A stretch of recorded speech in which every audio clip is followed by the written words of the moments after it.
All right, 6 o'clock, we're going to start the HRC meeting for this evening. We want to start with the pre-meeting stuff. Let me, You all guys- right. Sorry. Thank you, Chair. Good evening, everyone. Please silence your cell phones to minimize distractions during the meeting. When the chair calls for public comment, please approach the podium to indicate you wish to speak. Virtual participants should use the raise hand function to indicate they wish to speak during public comment. Once your name is called, please unmute and turn on your camera to provide your comments. Please state your name and zip code before speaking. The city reserves the right to turn videos off or mute participants. The primary format for accessing or participating in this meeting is in person at City Hall. Virtual access to view or participate in the meeting cannot be guaranteed. The chat function will not be monitored. If you have any trouble, the meeting can be viewed on the city's YouTube channel and cable channel 25.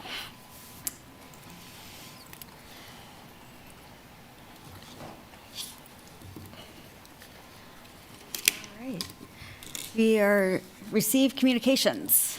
You do have one communication that was added this morning to the packet, and the person who wrote the letter is here, so you can take comment from her now, or if you would rather, you can do it during the public comment time on the agenda. That's at the chair's discretion.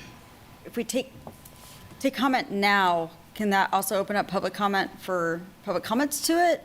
Or do we have to wait until miscellaneous to? That's up to the chair. Oh, My hope was that we would be able to talk, not just me talking at you. yeah, that's fine. You're welcome to come on up and discuss your letter. My name is Marcia Epstein. Is there anything else that you want? You've got my letter and all that, but I mean, what I mean is, in terms of, do you ask for address? I don't even know what the protocol No, is. I think Okay, it's fine. I'm Marcia Epstein. As Lynn probably knows, I was working on a letter related to the concerns people have about how stringent protections are because of the house that we live next to, that is the first page of my letter to you, which clearly is not what people think happens when a property is a contributing property in a National Historic District in Lawrence, Kansas. But I was alerted to the recording of the City Commission meeting, and it kind of changed my focus to much broader. And honestly, if I'd had more time today, I would have brought flowers and homemade cookies. And I used my personal work letterhead because everything I say is in the context of, I am by birthright, I would say, a social justice advocate.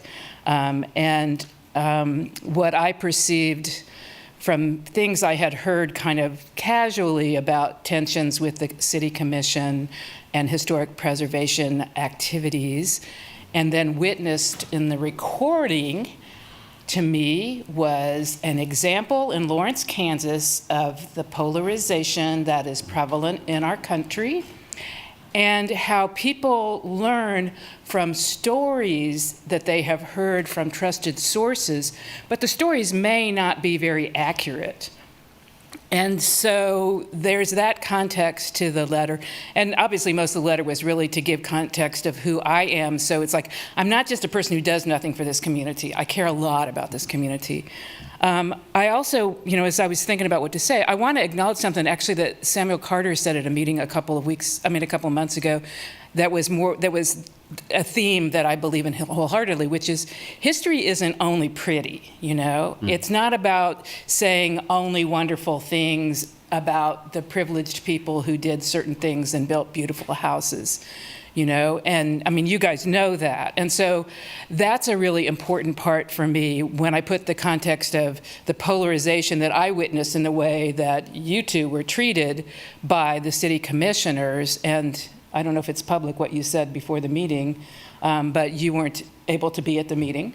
And so I started thinking about, well, what do I think needs to happen? Because I'm the kind of person who wants to have some suggestions and also wants to have some suggestions that I'm willing to be part of. I don't like to give other people work. People are great at giving me work to do for free. And sometimes I say, it's fine that you ask, but I'm not going to do that. So I made a list that's not part of your letter, which it relates to the concept that's what I'm asking. I think this community needs a coalition that will help people understand what historic preservation really is about as the way it benefits our community in lots of different levels, emotional well-being, as in terms of awareness and things that look nice for people. You know, how many times do we see examples of Lawrence tourism that highlight Old West or our house because we've got all those colors on it, you know, whatever. But, you know, the idea that, oh yeah, we value historic preservation, but that's not seeming what happens. So when I think about building a coalition, what I think about is a very inclusive coalition as much as possible. And so, because I think about, there's obviously a need for education, for people to have accurate understanding, not only of the pros and cons, if you want to say that, of historic preservation, but also having accurate information about the processes that people go through and the extreme limits that are so obvious at 1045 Tennessee, you know, in terms of protections for properties. You know, people have heard misinformation, and that can be one of the reasons that they think it's a bad idea to have any special care given to historic properties. So just off the top of my brain, I'm going to say, you know, I think we need to have community education given by a coalition, and some of the groups that I'm pretty aware of that I started thinking about. You know, obviously, I'm asking the HRC and Lynn if it's possible to be part of that, you know, and the Lawrence Preservation Alliance obviously has been a loud voice and very active in this community for a long time. The Watkins Museum, the Lawrence Public Library representatives are as a co-host or whatever, because libraries are one of the few continually accessible public spaces in this country at this point that anybody can go into as long as their behavior is within a certain set of norms, that it's not endangering somebody else. But we don't have a lot of spaces like that anymore. Just Food is a place where there are people who are recipients of services who are also part of the boards that make decisions. And so that's one way of involving people, some of the people who could say some things related to living in this community as a person of lower income. And I think about groups related to Somos Lawrence, because that is a primary hub for people who are primarily Spanish speakers. NAACP, obviously, but also Black Lawrence, which is an artist coalition. And they have some projects coming up that are related to the history, that are grant-funded projects. They do community education as well as art performances. For a lot of reasons, a lot of the people who are core in that are my friends. But, you know, Haskell Indian Nations University, some of the things that are going on through the Haskell extension, USDA extension, that are really inclusive events, that monthly community markets and different things that Mackie Moore had spearheaded, you know, and things that are going on there. So people from there, and also related to communities of color.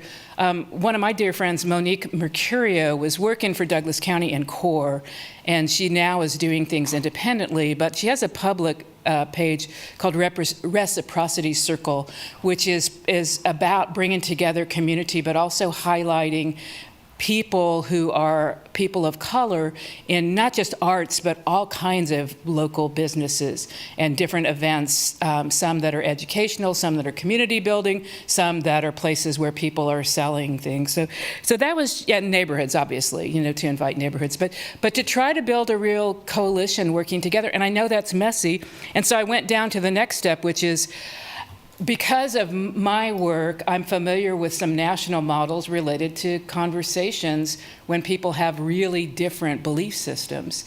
And one of those that would be really easy to to start using as some kind of a model is a program called Braver Angels. And I can send Lynn this, or whoever I would send it to for you guys to have it. But Braver Angels, which was actually started by a family therapist who was invited by a friend who was supposed to go work with these two sets, with a committee within our federal government. This was not in the last couple of years, but not a million years ago either. And Bill Doherty was the one who was chosen to do this.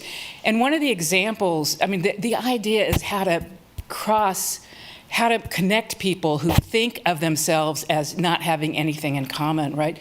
So one of the examples that I heard Bill talk about at a conference was, so he asked the question about what got people involved as legislators, what made them want to be politicians at the national level.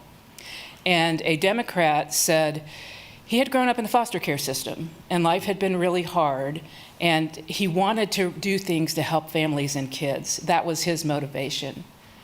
And a Republican, who would never have guessed he had anything in common with that person, said, that's why I'm here too, you know? And that broke some of the tension because of the assumption that we don't believe any of the same things. We're all different, right? So this Braver Angels, the idea is how to have community conversations or one-on-one conversations when people don't necessarily already share the same beliefs, but how to help people not try to convince each other, but to be able to hear and learn and consider. And I'll say on a one-to-one basis, I have a friend who served this country in a bunch of different ways, who voted for Trump twice, and who we got into a conversation that was really awkward unintentionally. And after that happened, because we have a lot of cool things in common too. But after that happened, I'm like, I don't know what to do with this tension that happened because I said something that offended him so much about being glad he was no longer employed by the federal government, because this is when Doge was getting rid of so many people. And that triggered him to complain about some of his own experiences. Anyway, we ended up I said, you know, if you'd be willing, I would like to hear, you know, what gives you how you got to where you are, you know? And I said, I'm not trying to convince you of anything. I don't want you to try to convince me of anything, but I just want to understand, because I know we also have so much in common. We've been good friends, but we got into this one conversation that really went ballistic. I mean, pretty bad. And so it ended up being like an hour and a half, 2-hour conversation. And honestly, the more he talked, the less defensive he was, the less black and white he was, the more he said, well, you know, I don't actually believe blah, blah, blah, you know? And it was a really interesting thing. Several months later, we were downtown for one of the Sunday protests, and I saw him, my friend, he's very visible because he's very tall, but, and he came over to say hello, and I said, so you down here for lunch or something? And he looked at me and he goes, no, I'm down here to protest. So, oh, cool. Anyway, I want this community to be able to get along better than we are related to historic preservation, to highlighting and figuring out what to do to improve things, to acknowledge the wrongs. You know, we think of Lawrence as a free, you know, this advocate for against slavery, and then, you know, Kyle, you told me part of the history of that was really because it related to the economy and there were some people who thought it'd be more lucrative to do this than that, you know, and it's just, it wasn't a commitment to embracing everybody's humanity. And I think that's a big lack in our country right now, is really that a lot of us are not treated as humanity. And I say a lot, you know, I'm a second-generation American. My grandparents came here for reasons about their own country. They came as teens. They built a really good life, and throughout their life, they did things that they could do to help other people. No buildings with my grandfather's name, but doctors whose education was paid for, and people who got clothing and food and different things because of things my grandparents did. And, you know, that's the way it should be. We should take care of people. We should be good to people. But they would be horrified if they were here now. So I hate that 1045 Tennessee looks like it does. Honestly, I hate it, and I keep looking. Is there anything that could be done? You know, and what I think is that probably is not anything that's going to happen. But maybe in a bigger way, we can build some support for historic preservation and people than what we have right now. And I'm really sorry for Tuesday night. So, I don't know. I don't know if any of you feel comfortable. I didn't say the F word of FAS word is what I was told Kyle I was going to say. Anyway. Well, I appreciate your letter, and I do feel like we would love to have a coalition like that exist, and I think we're all open to those conversations, and it's how, right? It's like, how do we start the action to build on what we already have and strengthen that? So, Chair Buchanan, if I can interrupt a little bit, I've actually been in conversation with LPA over the past couple of months, and one of the things that we are looking at are the Preservation Month is coming up, and doing programming during Preservation Month to help with the education piece, and then hopefully after that start to build exactly what Marcia is talking about, where we can bring people with different ideas to the table and cross-pollinate. fantastic. And I think if the city is willing to invest a little bit of money into somebody facilitating that, I would highly recommend Monique Mercurio, because this is totally in what she's doing, is building connections within community from an indigenous perspective, and it's working. Yeah, thank you. So if some funding was needed to help promote that, would that be an Yes, HPF it would be grant? eligible for HPF grant. And I've what's the talked to okay. Katrina about it. And what's the timeline on Well, an grants are due application? June 1st. Okay. As you know, it's been a challenge for me to get permission to apply for those grants in the past because of the match. 40% match that the city has to put up. I have, again, been working, Lawrence Preservation Alliance is like my angel in the wings. Yeah. They, this past, for the University Place Right. grant, actually came up with the matching so that we could move forward with that grant. And so I'm working with them right now. We're talking about matching maybe for municipal stadium, National Register nomination, and anything else that kind of talking about So how to move forward. I know the Douglas County Heritage Conservation Council faces the same types of issues on the historic side, and people not understanding exactly what listing means and what kind of encumbrances and how it might affect my neighbors and how it might affect how I can work with my property. So that they face similar issues. I don't know if there could be a tandem application where both entities are providing half of the match. We could absolutely check into that. I know one of the things with the University Place grant was that y'all did all the education components in the beginning. And so hopefully LPA, we can work with that to make those available digitally. We'll have to do a little work with them, but the goal is to be able to get those online so people can watch those if they're interested. May not be, the whole meeting that we Right. had, but, something that we can come up with that may have a cost associated with it. So that's another thing we're talking about for an HPF grant. And then the other thing that we've been talking about is hiring place economics to do an evaluation of the economic impact That would be of our fantastic. specific program and historic preservation in general for the city of Lawrence. Yeah, that would be Yeah. that'd be totally awesome. Yeah. Yeah, that would be amazing. Yeah.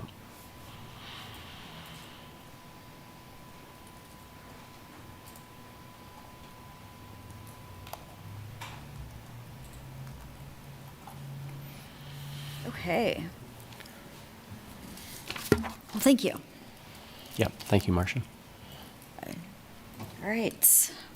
Is there any other communications? No. Okay. Disclosure of ex parte communications? None. Any abstentions? Yeah, I have a few. B2 consent agenda, I'll abstain from that. We're putting solar panels on the roof at our office, and that went through design review and was approved. D1, and D2.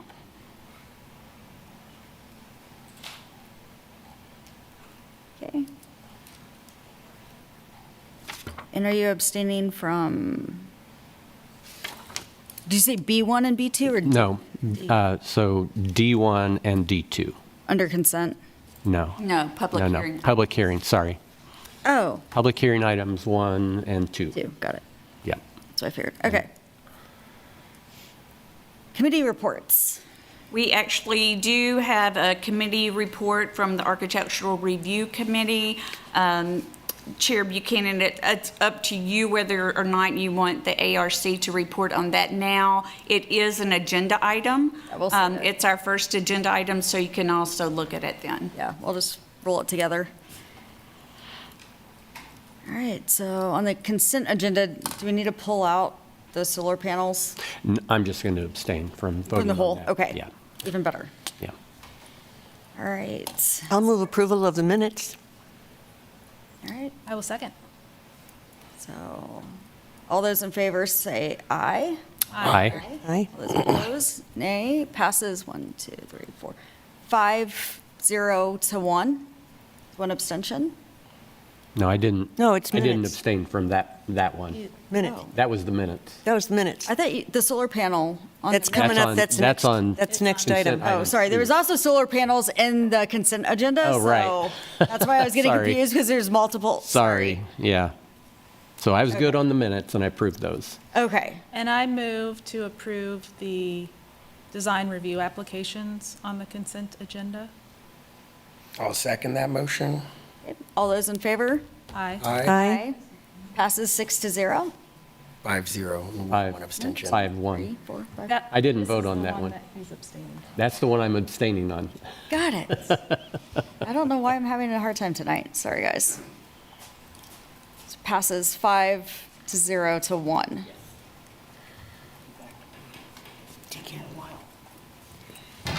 Right. Public hearing item number 1, HRC 260038. You need to do public comment, item number C. Oh, is there any public comment not related to something on the agenda?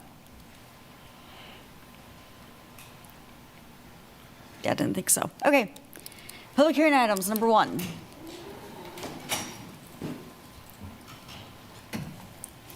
Thought I could just skip that. So,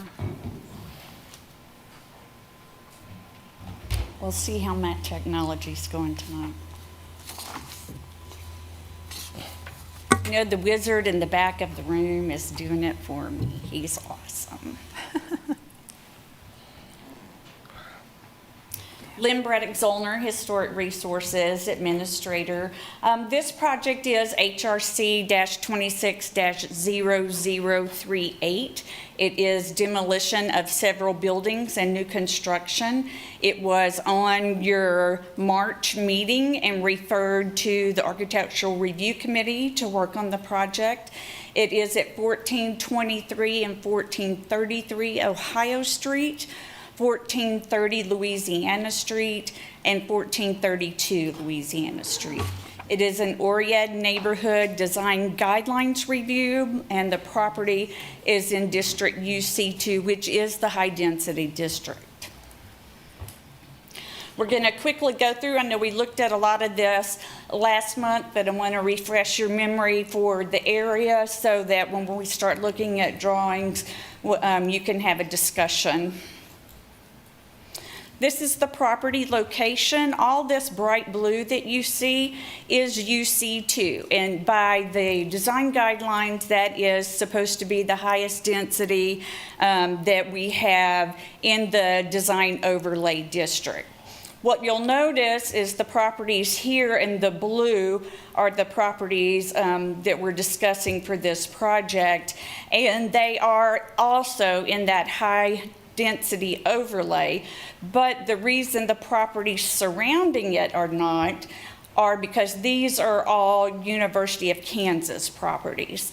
So the property is bounded on 3 sides by the University of Kansas and their properties.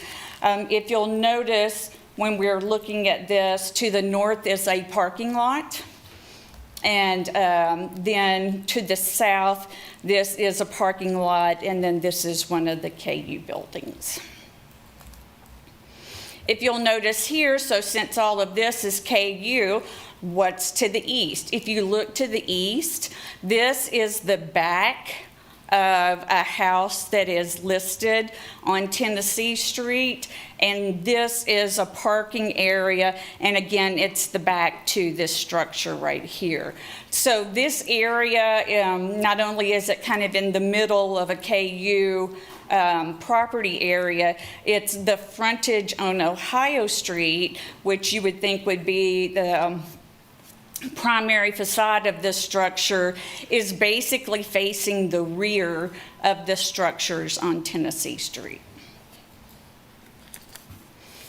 So just to quickly look at the buildings, because even though we did talk about demolition last time, as you know, the whole project is before you this evening, the demolition as well as the proposed new construction.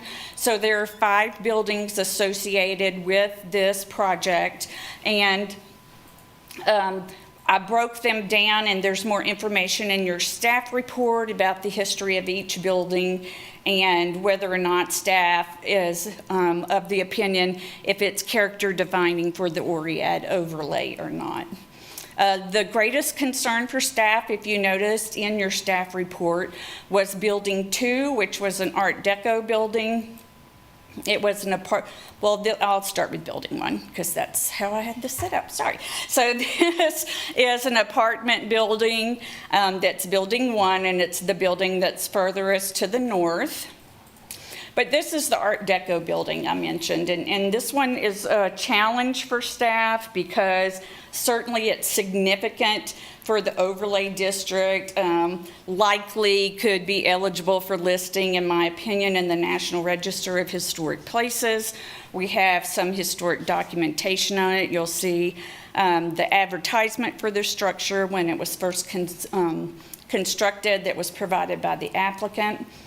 And I think I mentioned this last month. I was ready to lay in front of the bulldozer for this building because we just don't have that many examples of this type of building in this style.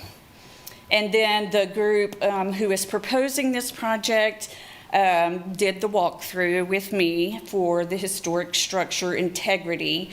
I invited the State Historic Preservation Office to attend that walkthrough with me as well.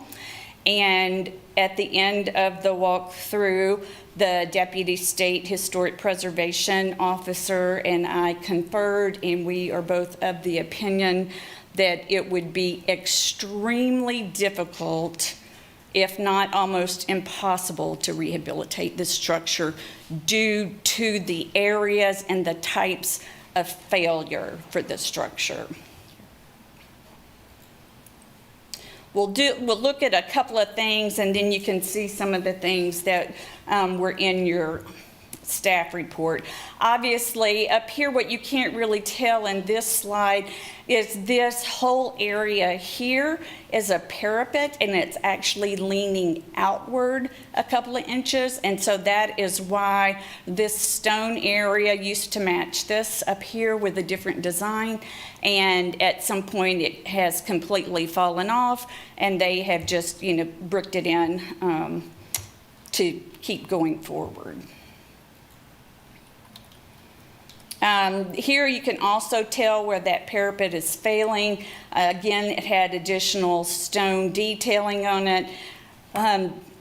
There's a true deflection here, and actually the whole parapet is in significant disrepair, and likely grateful that it has not had sections of it fall. This is where we started after we did the walk around on the exterior. This is the foundation wall on the north side of the structure, and you can tell that it's bulging in significantly. That's not, the photo is not my playing tricks with the camera. If it feels like it's coming at you for a couple of inches, it really is. There's that big of a deflection in the wall. Just wanted to show you some of the very unique features about the structure. All of the original molding is in there, most of the original windows. It had unique doors. And you can see we're having fun with lots of discussion about maybe what these were originally used for. Building 3, while it is not eligible for the National Register right now, and it does fall within the category that, according to the design guidelines, can be demolished. It is unique as a representation of the types of apartment buildings that were being built in Lawrence during this era. But as I mentioned, it has not achieved historic significance and is not character defining for the district. Again, this building 4 of this same time frame and venture, it's had a significant fire in it, so I believe this whole portion of the structure has been closed for some time, and it is using the guidelines. This building is eligible to be demolished. And then building 5 is an interesting little, what now looks kind of craftsman-y bungalow. Not sure exactly where it started in the world. It's really unique because its address is Louisiana Street, which is behind the structure. It faces to the east into a parking lot, whereas there is a road to the south of it. So I'm not sure about the Sanborn maps don't cover this structure. I'm not sure about the history of this structure. It is within the period of significance for the historic district. It does have some structural issues, but it is not beyond repair. When staff looked at it and walked around and was addressing some of the structural issues with the structure, and then went back and looked at the beginning of the Oread design guidelines, where it talks about what's character defining for the district and what types of housing you should be looking for, staff determined that this really isn't a typical structure for this district of the Oread overlay. And now we'll move on. I'm going to let the applicant go into all the details and the things they changed about the project. I just wanted to bring up a few things. In your packet, you had an entire list of things that they did before the ARC meeting. Comments at the ARC meeting were taken into the design and redesigned, and then when this final staff report went out last Thursday, they went back again and tried to add some of the things to make the project more compatible with the neighborhood. A couple of big things for staff for you to notice is that the angled parking on Ohio Street is now gone. And this is a green verge, which is recommended by the design guidelines. You also have appropriate width sidewalks, both as the pedestrian sidewalk and also to the building. If you recall, those were super wide kind of plaza areas before. Oh, wait, let me go back, because the other really big change, if you recall, we had a garage entrance off of Ohio Street. That has been removed, and that is now, we'll look at the elevation in a minute, but that is now a very high-profile entrance into the building, which was another problem with the previous design. It did not have a differentiated entrance. And so now the parking garage entry is along Alumni Place. It has been shortened as much as it can to have a two-way garage entrance, and is more concealed for the overall appearance of the structure. This is looking at our primary elevation, or that east elevation, and it's really hard to tell when you try to add scale with the ground, but you can get a little bit of a sense. They have gone back in and added like one of the skull halls here to the north, and then down here you'll start to see another skull hall. And if you'll notice, there really is a big shift in topography here. I know all of you have been out to the site and kind of recognize that there's a lot going on here topography-wise. But things to really look at on this elevation from staff's perspective was the creation of a grand entry for the building. Instead of using we went at ARC, and the members can talk about that if they want to. We looked at a lot of different ways to define that corner entry, and what they have finally come up with, and we'll see it a little bit better in a different elevation, but it's a very large cantilevered flat roof, so it doesn't take away from anything in the neighborhood, but also gives you a modern feel for the structure. And also we do have some flat roof porches in the overlay district. Other great things to look at for this elevation is the storefront designs have been simplified, but you can clearly tell where there is a door into each of those stores, but they no longer compete with the primary entrance. It is still very clear where the entrance to the building is.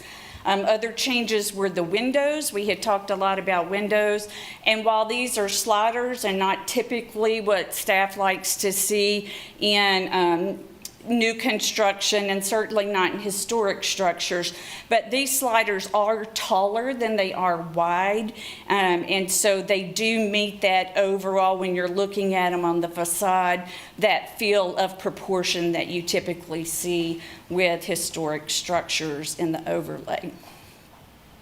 Really significant, we had talked about roof shapes and taking elements from the surrounding neighborhood as cues for design ideas for the building. And so prominently on this primary facade, you'll see that they have added a pitched roof, a gabled roof over the balconies that are recessed. And then this is kind of like a faux mansard roof. So, oops, let me go back. So it will have a slant to it. It will be metal, which staff doesn't typically like on the rehabilitation of a historic structure. But since this is a new structure, I think it's an appropriate design option for this building. One of the big guidelines that staff struggled with previously is there's a design guideline about alternating the plane of the primary facade, and the guidelines give a very specific distance that you should go before you recess, and then for a certain distance, and then come back to the original plane of the structure. This structure does not match those numbers, but what they have done is they've created these, the ground level is kind of like a base, and then they have created kind of sections through materials in the facade and also the projecting balconies. It's hard to tell. We'll look at a different photo in a minute, but this area here is truly a recess, and so you will have an actual recess in the facade here. Looking at the north elevation, then you see they've carried around that significant grand entry for a corner entry, which really gives some nice detailing to the structure.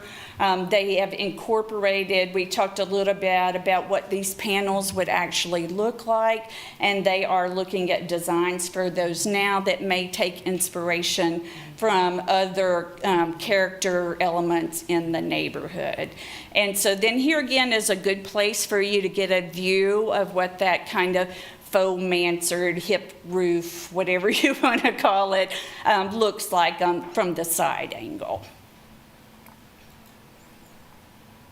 Then here is the south facade, and we talked last time about the sidewalk going from Ohio Street all the way up to KU property. So that is still there. One thing they have done, though, is they've provided a greater detail separating the sidewalk from where the swimming pool will be. And so that is a security issue. You'll now access the swimming pool from internally in the building, which actually makes a good deal of sense.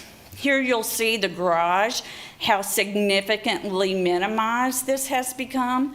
And then we also had a secondary entrance into the building here. Again, you can tell with the change to the roof, adding a pitch to the roof. And now we're looking at the west facade. This is what will face KU. So it's not maybe as architecturally compatible with the rest of Oread, but it is with the buildings that are closer up on KU. So you do have more glass in these areas. You don't have the added roofs like we have on the other side of the buildings, but you would still have some color and variation to break up the overall mass of the structure. This is a good isometric view that kind of gives you a feel for how the each plane and elevation of the structure is being broken up a little bit to try to help with that overall mass and scale of the structure. I am not going to tell you that this mass is appropriate for the majority of the Oread Design Overlay District. It's obviously huge, it's obviously tall, and it has bulk. Although the bulk has been broken up by utilizing the courtyards, which are actually recommended in the design guidelines. And then the whole scale of the building is a little bit of attention to breaking up that primary facade with the push-pull and then having this section recessed. When you see the building, yes, it's going to be a big building, but it will have some relief for your vision when you're looking at the building because of the play on the facades with the change in plane for the structure. Some perspectives were included in your packet as well. I always tell people, you know, even though these are great and fun to look at, that's probably not what it's really going to look like when the building gets big, because it skews it architecturally by degrees. And so when you're looking at it, you will have a different perspective. But what this does show is there again that grand entrance with that cantilevered roof that really makes a statement. You can see that this brown area here is set back from that very front facade. And so you start to see, as you look down the sides of the building, that that overall plane is getting some relief from projections and recessions and materials. I want to talk a little bit, I mentioned earlier, about the setting. One of the primary things that staff will do when we're looking at the complexity of such a large project, and it would be difficult for the project to move forward and achieve the applicant's goals for their high density, and this is a student housing complex, without having the bulk and the mass and the height that they're proposing. So when we had it at the ARC, we talked about ways to mitigate that, but we did not discuss reducing it by one level or taking off one whole section of the building, because with the pro forma that exists right now, that's just not a reality for this project. So I did what I do sometimes, and I go and talk to buildings. So I drove up and sat in my car in this parking lot and walked around, and then went back and sat in the parking lot. And really, like I mentioned before, across Ohio Street this is acting more like an alley because you're seeing the rear of those structures on Tennessee Street, and you're seeing trash carts, and you're seeing the parking areas. We talked about this over here being a parking area. Certainly this area directly to the north is a parking area, and then off this screen further to the north is a commercial structure that is a very active bar. When you go down the street a little bit and look back the other way, if this structure is built, it will be built almost all the way to the property line with enough room for a sidewalk and everything. But this wall of structures that you currently have here will be pushed forward. It will be closer to Ohio Street, so you will lose some of that green space. And then this is looking at that parking lot I mentioned earlier. This is a good view because you can see through the topography here the building that's going to be kind of catty-cornered to this new construction, if it's approved, has a much higher, it's on a higher level of ground. So it's much taller, if you can tell, than this 2.5-story structure right here now. So we talked a little bit about this last month, and I just want to bring it up again, that while we do speak some to density and the Oread neighborhood design guidelines, when we went through our lengthy year-plus process, one of the things we did look at some of those public meetings were maps on tables, and we, with developers, and we said, okay, if we want high density, if we want multi-level structures, where do we want them? It's not realistic to say we aren't going to have these huge residential structures adjacent to a major university. And this area was one of those areas that everybody kind of put their finger on and said, this is it. If we're going to do it, let's do it here. And so while you shouldn't be looking at the density and the use, you can look at what that use does to the design, if that makes sense. Plan 2040, the Oread neighborhood plan, all talk about increasing density around the university. While that's not in your realm of discussion, it's important to bring up because the City Commission did approve a rezoning that this property now has the highest density zoning in the city. Even after I got the wonderful revised drawings for this project, I still think there are some things that the commission needs to discuss and weigh in on. They were the things that in your list of design guidelines, you'll note that staff put what the previous comment was and had that comment changed based on the redesign. Of course, there needs to be a good discussion about the demolition of the existing structures.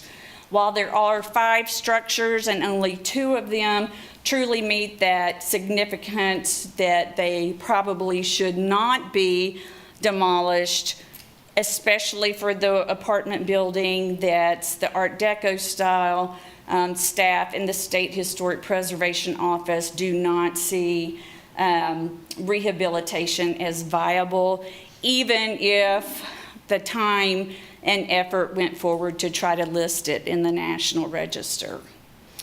I would also recommend that you talk about the design of the new structure and how it responds to the character of existing structures and using them as inspiration for the new design. We talked about they've added pitched roofs, they've changed the dimensions of the windows so that they're taller than they are wide.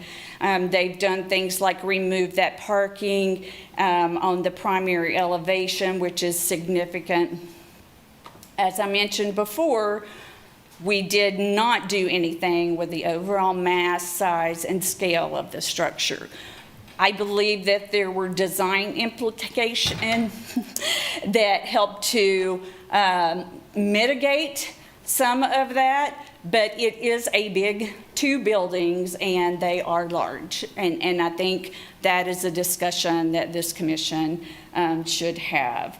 Also, the materials in the ARC meeting and subsequent discussions, there are a lot of materials on this building. And sometimes that's a good thing, and sometimes people think it makes it too busy for new construction.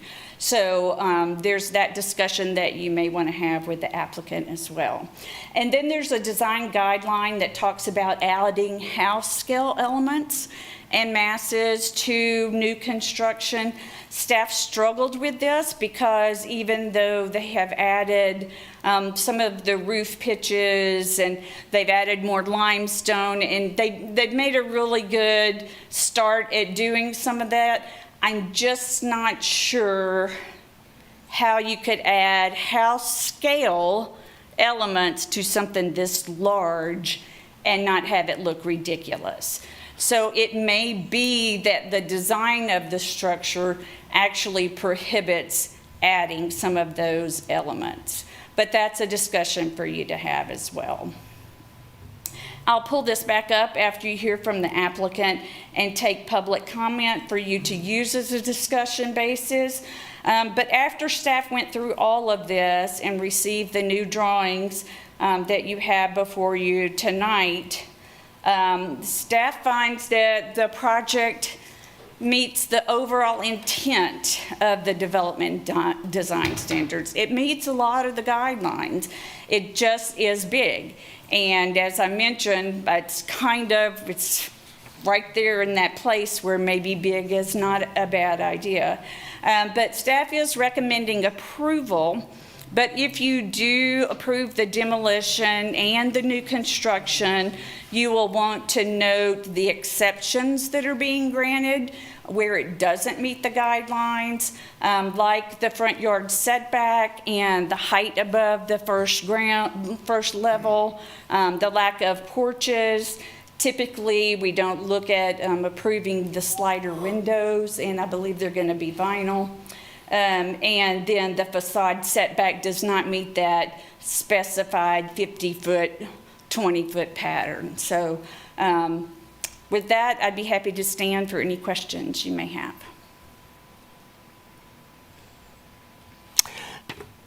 One of the questions that just dawned on me was how many bedrooms total are in the existing buildings, and then how many bedrooms this building has, like what the difference is? They provided that information, and I'm going to let the applicant respond to that because they've had to do some adjustments on the interior layout of the building.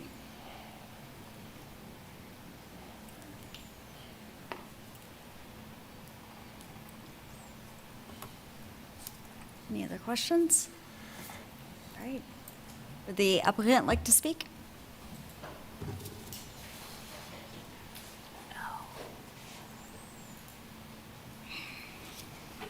Good evening. My name's Lance Adams, Adams Architects, and I had promised Joy that I was not presenting tonight, and I am not. I'm just here to be the pretty face, but I am bringing in our lead designer, Erica Hernly, and she'll be discussing the building with you, but I will be available for questions after that. Thank you. Thanks. Thanks everyone for having me this evening. There we go. So I did lower the podium if you'd like. What? You can lower the podium if that would help. You just hold the down arrow. There you go. Fancy. Got it. Thank you. You're welcome. I just did want to do a quick overview of the submittal requirements. We did send our initial submittal in February 2nd, as well as our additional submittal after the ARC review March 31st, and then we had our minor revision submittal last week, April 10th. There's a list of some of the drawings that were provided in the submission that meet the overall requirements listed. First, I did want to go over the Oread neighborhood design guidelines briefly, just because I think that's important. That's what we're discussing tonight. Chapter 3 defines the character of the neighborhood. Chapter 4, the neighborhood-wide design guidelines, is where the meat of all of our presentation is going to be looking at. And then lastly, Chapter 5, the district-specific guidelines for District 2, the high-density area that we are in. And as you can see in our diagram, we've highlighted our site on the right-hand side. And I did want to come in with the preface of the high-density District 2, just that this area of the neighborhood has a distinctly different characteristic with larger scale structures as well as fewer street trees, a hilly terrain, and is surrounded by larger scale Greek houses, scholarship halls, and multi-dwelling complexes that are of a campus scale. Looking at that kind of contextually, we're also surrounded by the character of the neighborhood, the public realm, the lot and site elements, and the architectural styles are the 3 categories within the Chapter 3. And Chapter 4 breaks down the neighborhood-wide design guidelines following and giving guidelines for the public realm, the site development, and the architectural guidelines. This is, I'm not going to read this slide, I promise. But this is a list of 10 features within the public realm guidelines that we are adopting into our project, and on subsequent slides we'll have them diagrammatically shown out on various views. So you can see one of the primary elements that is discussed in the public realm guidelines includes streets, alleys, sidewalks, and front and side yards. Here we've shown how we're maintaining the street width with item number 1. We're not increasing the width of the street, and we're also keeping the grid that exists within the Oread neighborhood. And items 2 and 5, we're looking at the sidewalks that are prominent across the Oread neighborhood with the brick sidewalks, and we're incorporating along this east side of our site brick sidewalks leading into the commercial space that are 5 feet wide, and brick sidewalk along going north-south that is 6 feet wide, which is slightly wider primarily because of the high traffic volume with the students walking through this area. We additionally are incorporating various terracing, which will be native limestone retaining walls. That's item number 7. It's identified both on the east side of the site and the west side of the site and throughout inside the courtyard areas.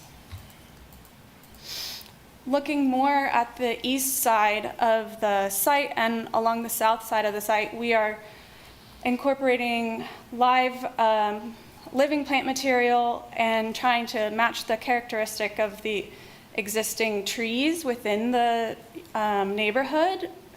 Typically, there are canopy trees along those streets. We're proposing those types of trees in these areas to help maintain the shade that's provided by them. And we are locating smaller shrubs and foundation elements, planting elements along the commercial space. This is a quick overview of the types of trees and native plantings that we'll be incorporating on the project.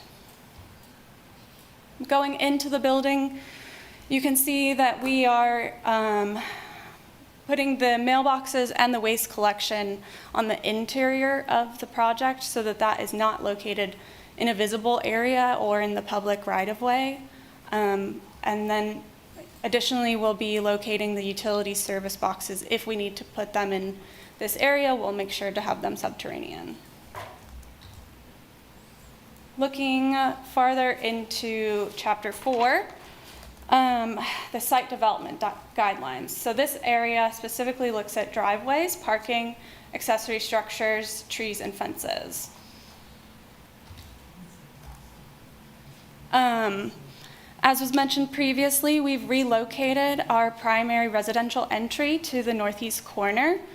This is shown on the site plan on the right-hand side, and then also in 3D in the lower left-hand corner. And this is a primary element of the site development guidelines, which says that when there's more than one door facing the street, one door should be more dominant and prominent. Additionally, we have relocated the parking garage entrance, and it is located on a less prominent facade along the south side and connected directly off of the university property.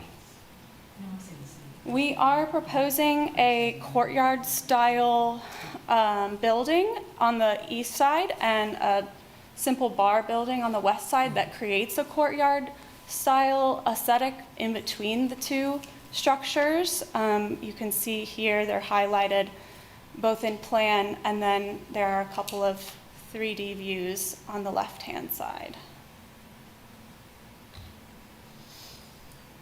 Looking at the architectural guidelines. So this highlights massing, materials, patterns, and ornamentation of existing and proposed buildings.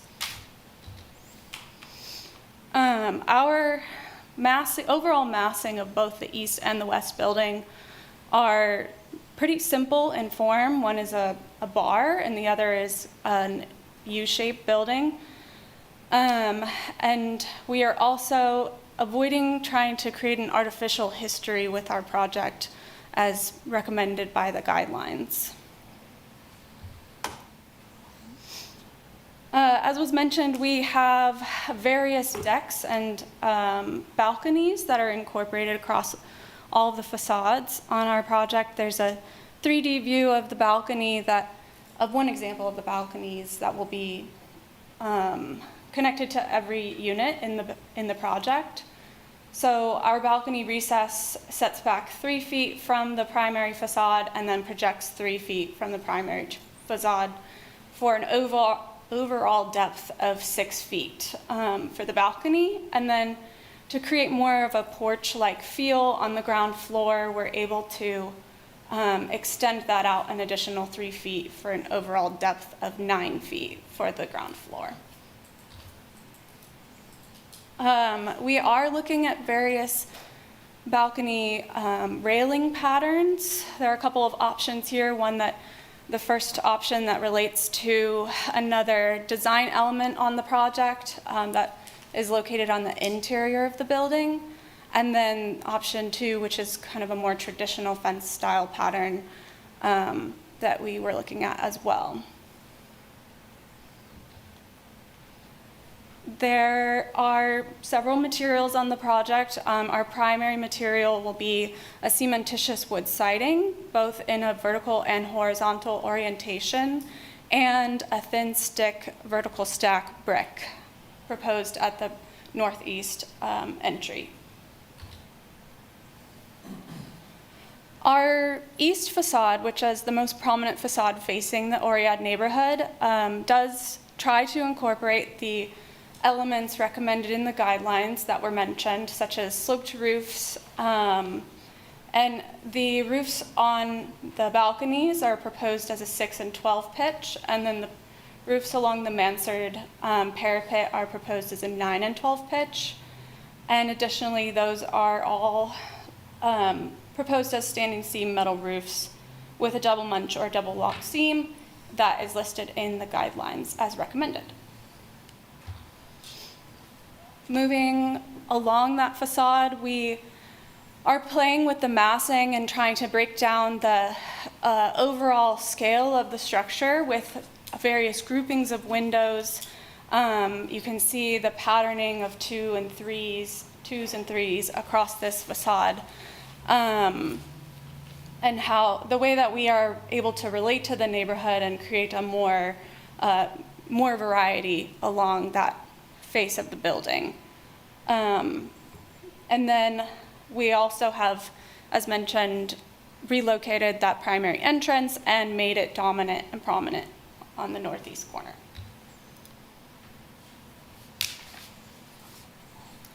Lastly, the neighborhood-specific guidelines in the high-density area. The main element here we want to highlight is that on the south facades and on the east and southeast corner of the building, we're breaking down the massing again with two rooftop terraces and then providing a sloped roof on top of the commercial space. And you can see those here in the, if I can get the mouse, in the 3D view a little bit better. Here and here are those rooftop terraces and smaller scale elements relating back to the main entry, and then our sloped roof on the commercial space. And finally, another important characteristic of the neighborhood is that because of this terrain change, we have almost 40 feet of topographical difference across our site to have to deal with. The houses visually literally step down the hill, and you can see in our 3D view that we are creating kind of terraces of roof coming down the hill and cascading, following within that design guidelines. And lastly, that the three closest surrounding scholarship halls on the west and the southwest corner are four stories in scale themselves, and even though they're 4 stories and we are 5 stories, our roof will still be below their roof structures because of that topographical change. Thank you.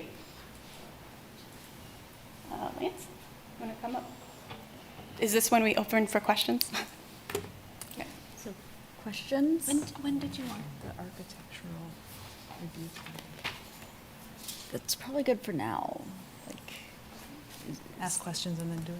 yeah, so far, there doesn't seem to be questions for the applicant. No. Well, I'll just repeat what I had asked. I was just curious about the number of existing bedrooms in all the buildings right now, and then in comparison to the number of bedrooms in the place. Yeah. So on that, we can give you unit counts for that. So currently, depending on how you'd like to count the existing units based on if they are condemned versus just how Well, many are there. livability is what I'm thinking. Right, so there are between 43 usable to 49 actual units Okay. on site currently. And then our final number on units, 82. 82. Okay. So, and with the new zoning that was approved, it's more than 33 units per acre.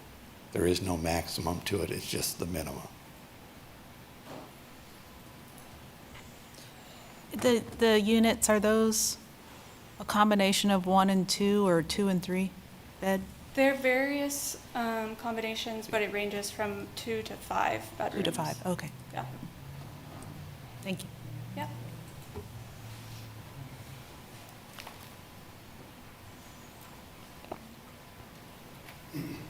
All right. So, would you like to talk about the ARC and Sure. anything that hasn't already been brought up? Comment first. Oh, yeah, we can do And that. then do ARC as part of the commission discussion. Oh, okay. Public comment.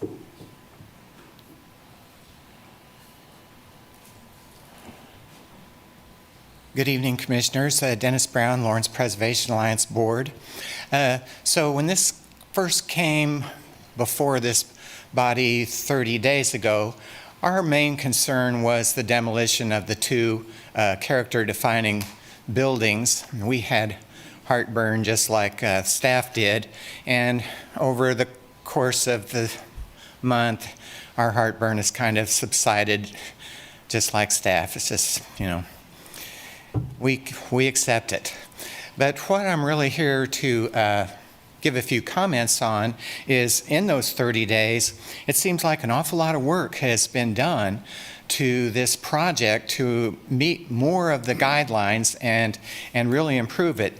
There's a few things that are substantive, really substantive in and of themselves, like the entry door change is big. I think the changes along the Ohio Street are good. And then the rest of them, it just becomes a cumulative thing of all this bundle of changes taken as a whole really improve the project to a degree that we would like to offer our, and you probably have, you may have, each of you might have other questions or ideas that could improve it even more. We'll see on your discussion. But for us right now, we want to congratulate and thank the project team, the ARC, and staff for a pretty productive 30 days.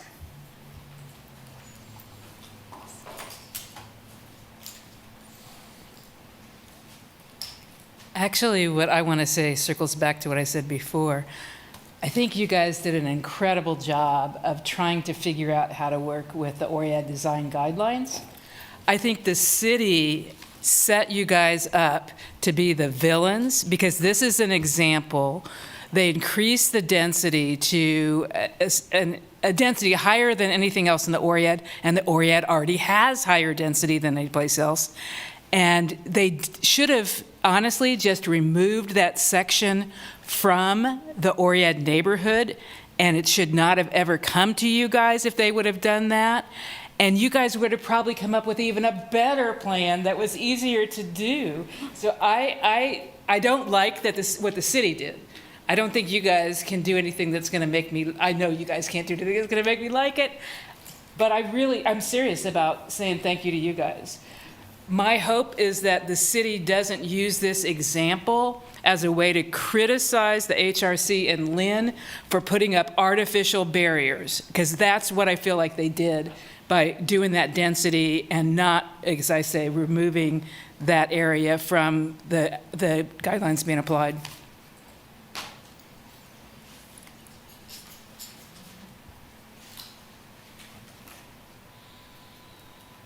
Any other public comment? All right, let's hear what the ARC did to help achieve these changes. Okay, so I think that you heard thoroughly about all of them from Lynn and the applicant, but I just wanted to bring it back to our last meeting and what we talked about when we looked at this item and decided to send it to ARC. We were looking at, of course, these items that were non-compliant with the Oread design guideline. And those specifically would be, and there was a question in there, are commercial spaces compatible? Was one that I wrote down. And of course, the overall mass and how it recognizes and respects the historic elements and patterns of the neighborhood. That was the big thing. The proportions of the front facade being taller or perceived taller than it is wide. That wasn't met before.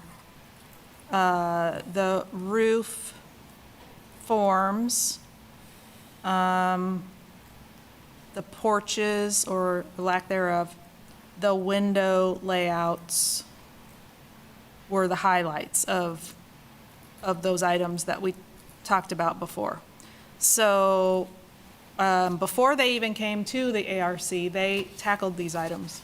And they proposed pretty close to what you saw tonight, with a few differences. And those were the look of the canopy at the entry. We worked on that during ARC. And then the proportions of that front facade on Ohio, getting the kind of that dimensional criteria met or close enough that it meets the intended goal, which is make that facade look taller than it is wide, so it fits in more with the Oread district. And so that was done by the stepping back of the facade and then the porches or balconies at those step backs. and doing that in kind of a rhythm and a dimension that makes kind of proportional sense when compared to the rest of the neighborhood. They had come in with the roof structure of the sloped roofs on many of those front facade pieces that wrap around.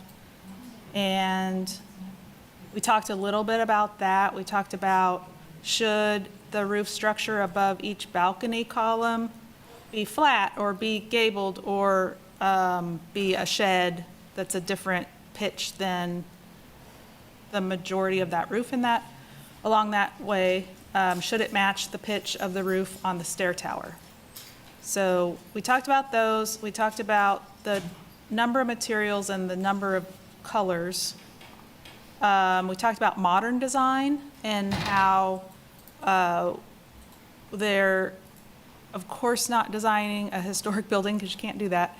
You can, design a replacement structure, of course. But this is not that, and this is not a house, and it's not, it's an apartment building. So it should be compatible with the neighborhood, but also it needs to kind of do its own thing. Am I missing anything? Okay, so that is where we left it. Okay. So if there's no additional public comment based on ARC's nice summary of key elements that were addressed,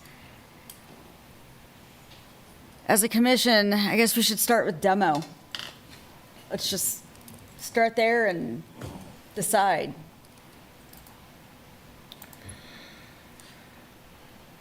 Is there? I hate it, but I don't see any option. Yeah, I just feel like we've been pushed to demolish. Yeah. I feel like I trust SHPO and staff and others that have put eyes on the condition of those buildings, and if they say it's not rehabable, it makes me sad, but it is what it is. This is where we're at. As far as the structures that could potentially be rehabbed, because they're non-contributing to the district, are we still okay with demolishing those for this? Well, my usual question is, in terms of the Art Deco building, the Emery Apartments, are there any, can the wood be salvaged? Can any of the, unique parts of the interior, exterior, can any of the bricks be saved? I mean, just for reuse someplace else. We did talk to the project team about that, and they are going to try to save what they can. Sometimes when a building gets to this condition, there's only so much that's not going to come to pieces when you try to salvage it, but they are looking at that.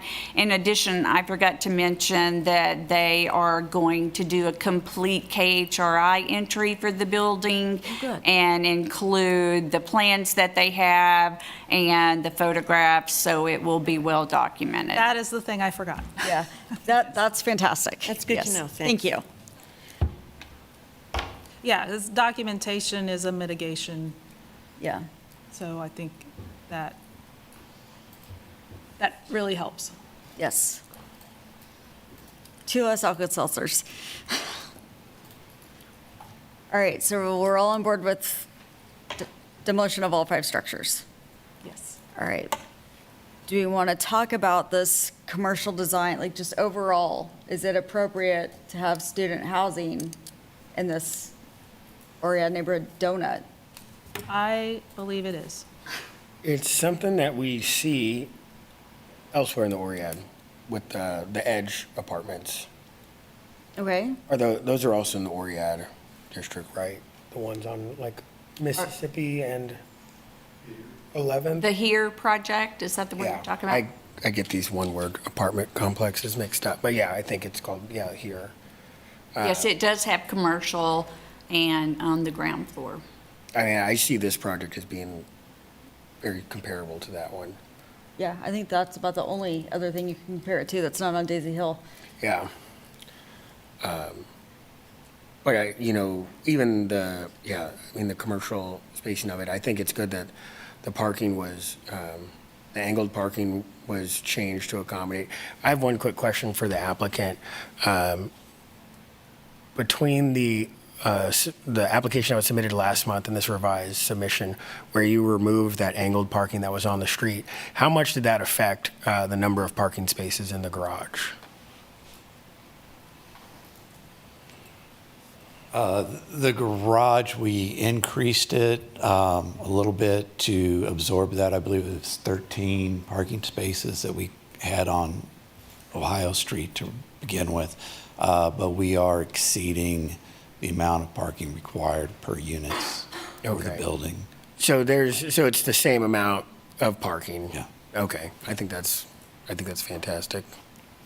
I realize you like the additional green space out front. I think that's a huge improvement. Materials. Yeah, so we talked about materials. There are a lot of materials. I think in the district, the guidelines anyway say, you have brick and stone and wood, and some kind of roofing material. I don't know that it says in the guidelines. It does? Asphalt or shake or? Asphalt, there is an standing seam metal roof one, as long as you meet the pan and the munch dimensions. Right, okay, good. So, and this one has cement fiberboard that is painted, so that's meant to be painted wood. Look, I didn't realize you could paint. is it painted? I don't know, maybe it's integral color. Yeah. It can both come in integral color and be painted on site. Thank you. You have brick, and you have metal that's not roofing. Great. You also have wood, I believe, or did you take the wood out? The columns? Oh, we do have wood columns. Yeah, wood columns at the balconies. Yeah. And also at the entry? Not columns, but, Not columns, yeah, we haven't figured out the structure for that yet, but we were looking at wood potentially.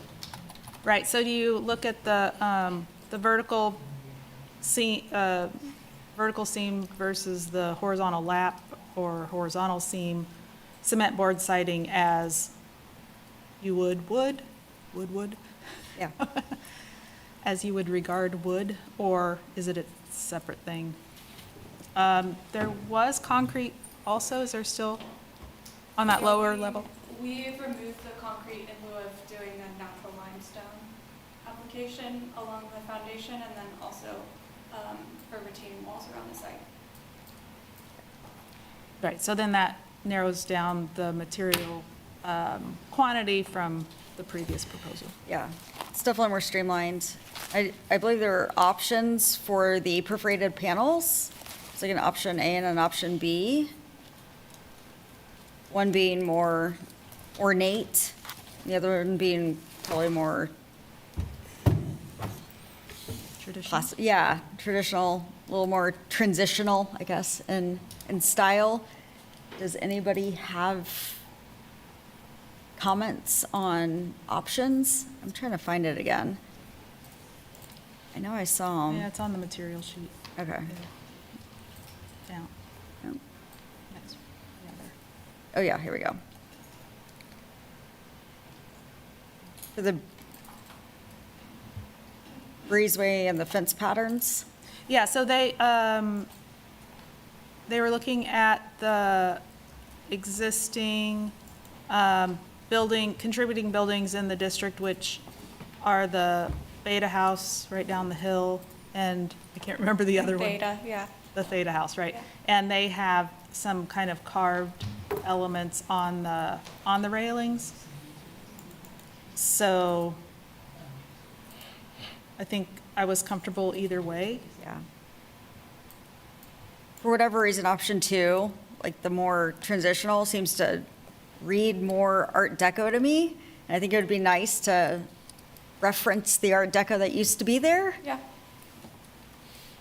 but that's a personal opinion. Okay.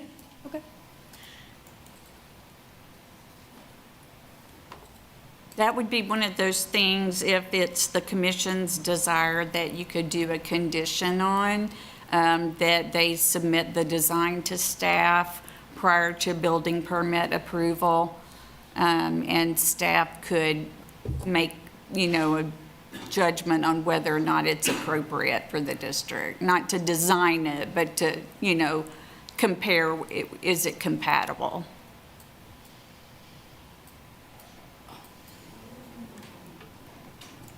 It's what compatible? The railing. Oh, the railings. Yeah, and the railings are perforated metal panels, so those are typically laser cut in a shop, and there's a lot of variety and options that can be done with those. Yeah.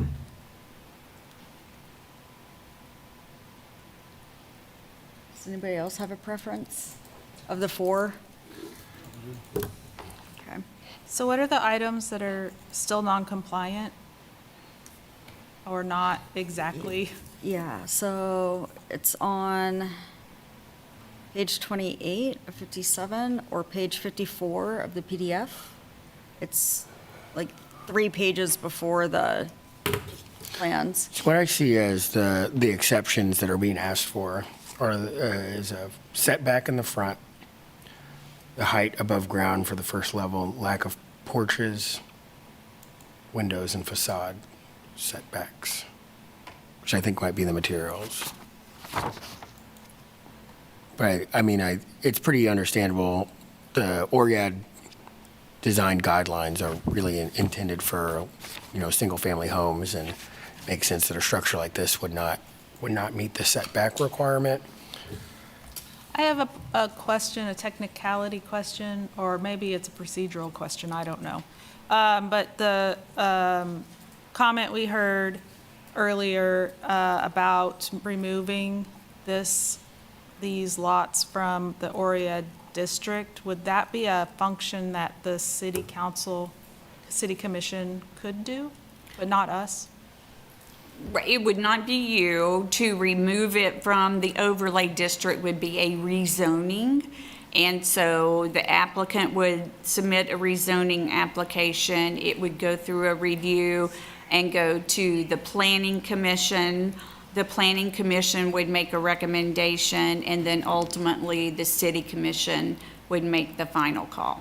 Okay, thank you. It would not come to this body other than you would have the opportunity to comment. Like we did with the rezoning. Yeah. Correct. The high density. And we're about to with a different thing tonight. Okay, Yeah. thank you. We hadn't been asked that before, or at least not when I was on the commission. So changes to an overlay district is a rezoning. Correct. Okay.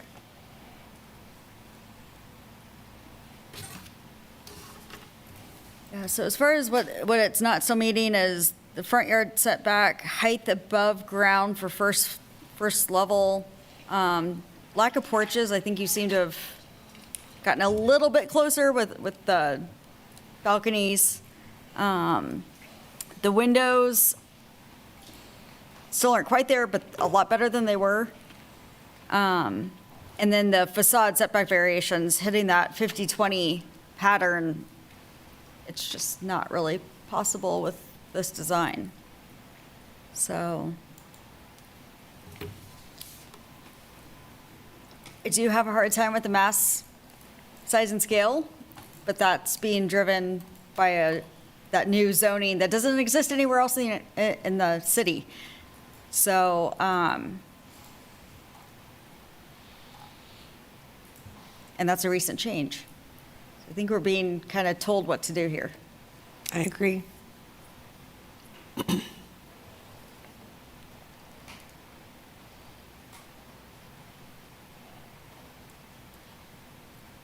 Is there other comments about that? I don't think so. So traditionally, this would be more of a, we hold our ground, it doesn't meet the design guidelines, we say no, it's an appeal process, and they get the yes from the city. I don't think that's Should have us. necessary. I mean, the guidelines are guidelines, not hard, fast rules. And there are examples. There's the Here Apartments, there's the Oread Hotel that, are exceptions to the guidelines that these kind of aligns more with. And again, when the guidelines were written, it wasn't taking into account R5 zoning that didn't exist at the time.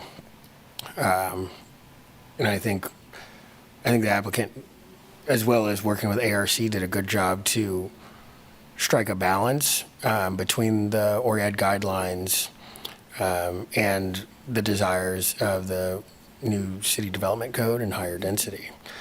And I think that it'd be my opinion to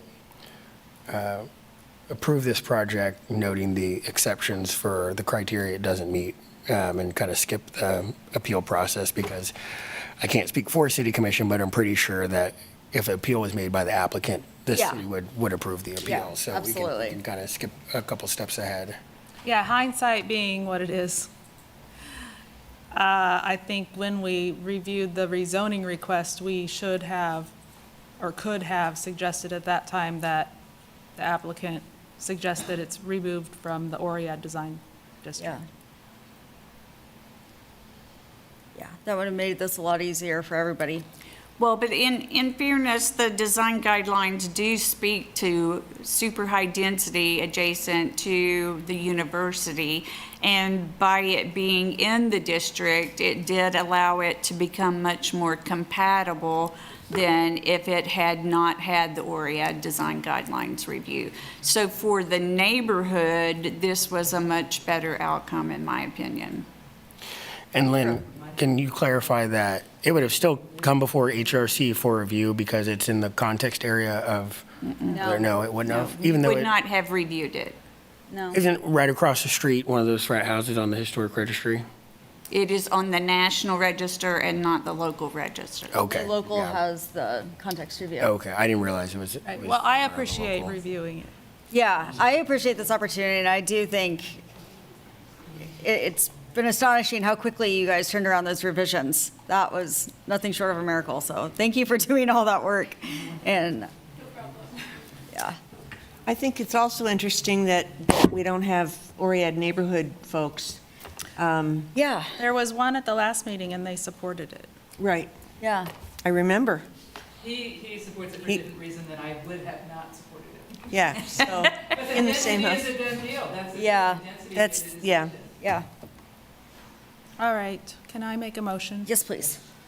I move that we find the proposed project meets the intent of the development and design standards in the Oread Neighborhood Design Guidelines for the Oread Neighborhood Design Overlay District, and approve the project, noting the exceptions granted for not meeting the front yard setback, the height above ground for the first floor, the lack of porches, windows, and facade setback variations due to the style of the building. Second, anybody? I'll second. Okay. All those in favor say aye. Aye. Passes 5 to 0 to 1. Oh, you said nay? You didn't ask for nays. Oh. I'm a nay. What is wrong with me tonight? Okay. Let's start over. All those in favor say aye. Aye. Aye. All those oppose? Aye. Nay. Okay. I'm against. Okay. Passes 4 to 1 to 1.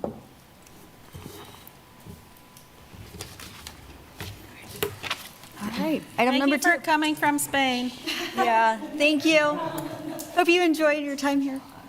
Great. Safe travels back. Like, seriously, what is wrong with me tonight? Just all hyped up. That water in your cup. Been waiting for this. It's very cold. Yeah, I think I put too much ice on it. Nothing beats a fizz. Yeah.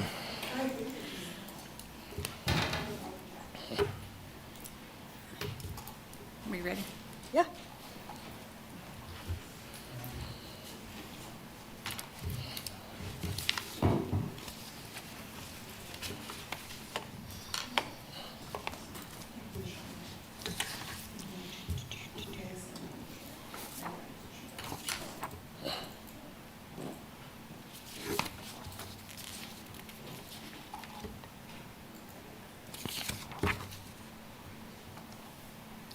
So the next project for review is a very unique project. It is HRC-26-0040. It is both an adaptive reuse project and a rehabilitation. The address is 1001 Massachusetts Street, and we all know it as our favorite Masonic building in downtown Lawrence. It is a state preservation law review because it is a contributing structure to Lawrence's downtown historic district, and it is also located in the downtown overlay district and subject to the downtown design guidelines. I kind of felt silly for putting a picture in here, but it always gives you a chance to look at a grand building. So here's what it looks like today. Again, this is the project location here in blue with 10th Street to the north and Massachusetts Street on the east. This was a historic postcard that I have. I do not have a date on it, but it is still a horse-drawn wagon, and if you can look at some of the dress here, it's, you know, it's not 1950. So the other thing I wanted to point out is, you know, with construction, these areas were already infilled. But if you'll notice down here in the basement area, those windows were open when the building was originally being used historically. I put this in here. I'm going to play Tom Harper now because I can. I don't know if you ever read his realtor post, but it's an incredible organ and certainly needs some recognition. And then this is looking, standing at the stage back toward the east with the organ here. This is the proposed primary elevation, or that east elevation facing Massachusetts Street.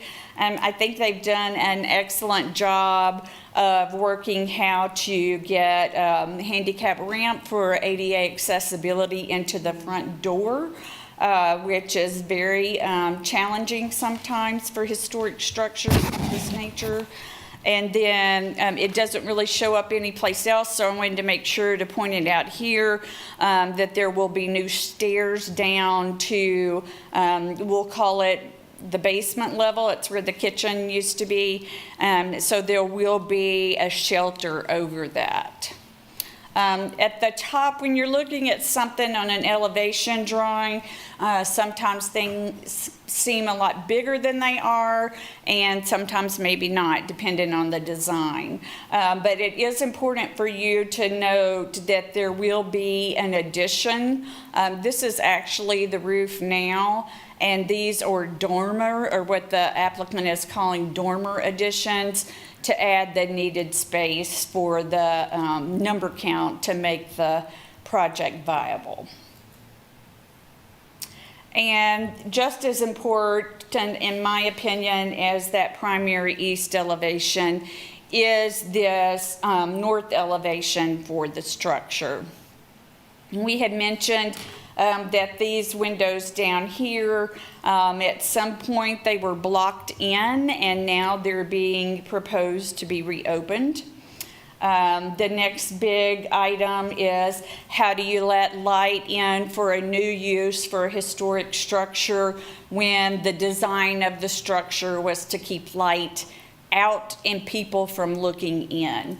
And so the applicant is proposing to cut in simple 1/1 windows in 4 of the panels, and then the 2 center panels would be, it's kind of hard to describe the material. Some people have seen it. It's not translucent, but it will give a glow depending on the color that they choose. If I don't believe it will look like a solid you will still be able to tell it's translucent.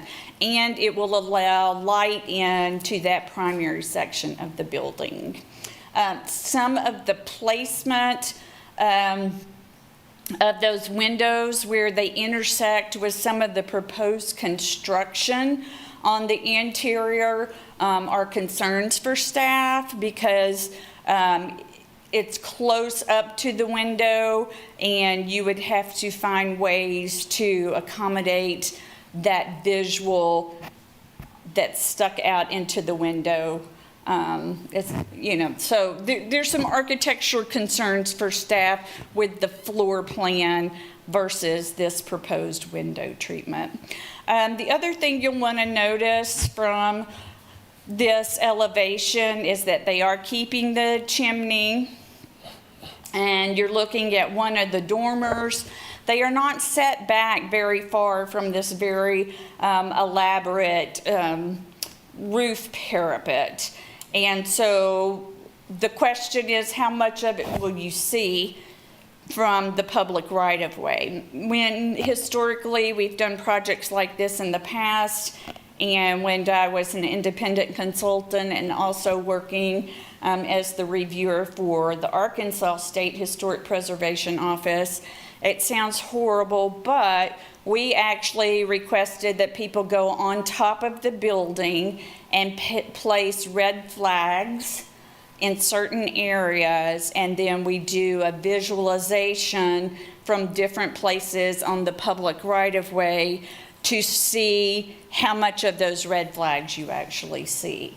And so for a building of this significant with this much additional rooftop addition, that is one thing that staff would recommend. So staff is recommending that you refer the project to the Architectural Review Committee to work with the applicant and the State Historic Preservation Office to refine the design of the new window openings on the north elevation and identify options to make the new dormers recess in appearance from the street level if that type of demonstration warrants that. So the demonstration would be first, and then what would be the mitigation to help that recede. And sometimes with projects that we've worked on in the past, it becomes a material and a paint color that can help it recede back far enough so that it is not, when you're standing on the corner, it's not the first thing you see. So there are ways to mitigate rooftop additions, and I think that's very possible for this project. I think for me, the biggest concern is openings in that north elevation in those bricked-in sections. And I have been working with the State Historic Preservation Office on this project. In your staff report, there were items of concern for staff. Those were also the concerns for the State Historic Preservation Office. We scripted that staff report together, and my recommendation would be to have a member of their staff sit in on the ARC, not necessarily as a member of the ARC, but so that staff and the SHPO can work with the applicant to find a design, because they do intend to use the historic rehabilitation tax credits. Okay. So that we can come up with a design that hopefully we can even get the Park Service to agree with. So that is staff's recommendation, and I would be happy to stand for any questions you may have. Can you go back over, I'm trying to understand the roof, because there is a fly loft pop-up. And it's maintained. Right. It's a little hard. I didn't put the other in there. It's on the other side of this. Yeah. But they will keep the height of that and that portion. Right. Okay, and then a second question. Was the building originally built with the brick infills in between the Yes. stone columns to make it look, okay? Yes. Apparently, I've been told in the past that there are designs out there that show those as open. That would have been super atypical for the Masons because their goal was to make these places non-visual so that you couldn't look into them. Yes. So my usual history question, what happens to all the wooden seats? What happens to the organ? What happens to all the woodwork? Can it not necessarily be reused for the new interior, but, or maybe, but where does that go? I mean, can the state accept any of that? I would think you would need to discuss that with the applicant. Okay. I have a question, Lynn. In the standards that are in the staff report, I'm curious why standard 6 on the blocking wasn't included in the review. And the reason why I ask that is because the downtown design district guidelines typically require commercial use on the ground floor. And this application doesn't have that. Right. Actually, we spent a good time with the city attorney on this because that would actually kill the entire project if they couldn't have residential. And so what we did is we looked at definitions for ground floor and below ground and upper floors. And the determination from the city attorney's office was, I don't know if you've ever been in this building, but when you walk in the front door, there's a vestibule at level, and then you either have to go up on the right or down on the left. Okay. And so by that his meaning, there's no interpretation street level. was that we can use that vestibule as the ground level. So you would go up to the first level, and then you would go down to where the kitchen and that open space area was. Okay. So it was determined that based on that split level, going that there's no official street level. Right. His interpretation was that vestibule is the ground level. So those levels above and below are not ground levels. Can I ask another technical kind of procedural question about when we're reviewing projects that are also being applied, historic tax credits are being applied for? I know that the state staff review and Park Service review is very technical and heavy, and they have a lot of requirements. So then, what is the HRC's role in this case, considering that it's also a historic tax credit project? So usually what we do, if the applicant tells us, and on our old applications, we used to ask, are you going to do tax credits? If we get something in that we know we're going to do tax credits on, I work with the reviewer at the SHPO office, and we do joint reviews. We usually end up doing a Zoom meeting or a meeting in person. And these, because it's a little unique, because what we require for the standards of rehabilitation for state law review is not really quite as difficult or extreme as what you do with a tax credit. Exactly. So you can get away more with the state law review than when you can with the tax credit. Right. But sometimes there's a conflict there. And so when we do that joint review, we come up with something that will meet both.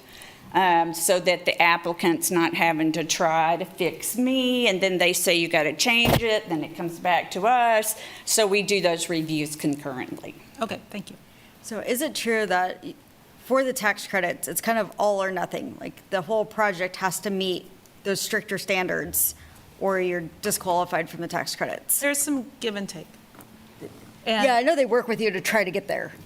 right, but even when it's done and you have to justify it with a Part 3, KDOR will say this meets and gets the credits and this doesn't. Okay, so there's a little bit. But as far as with the National Park Service, because this would be state and federal, then we review with the federal reviewer too.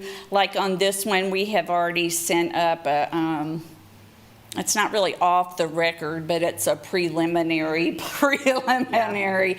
question about, is there even the opportunity to put windows in these panels? And they have said yes, as long as we can come up with a design that's approvable. So before we even got here, well, Stan's not here because I keep looking at it, but before we even got here, we had that request in to the Park Service to make sure, that a deal killer was before we even started. Okay.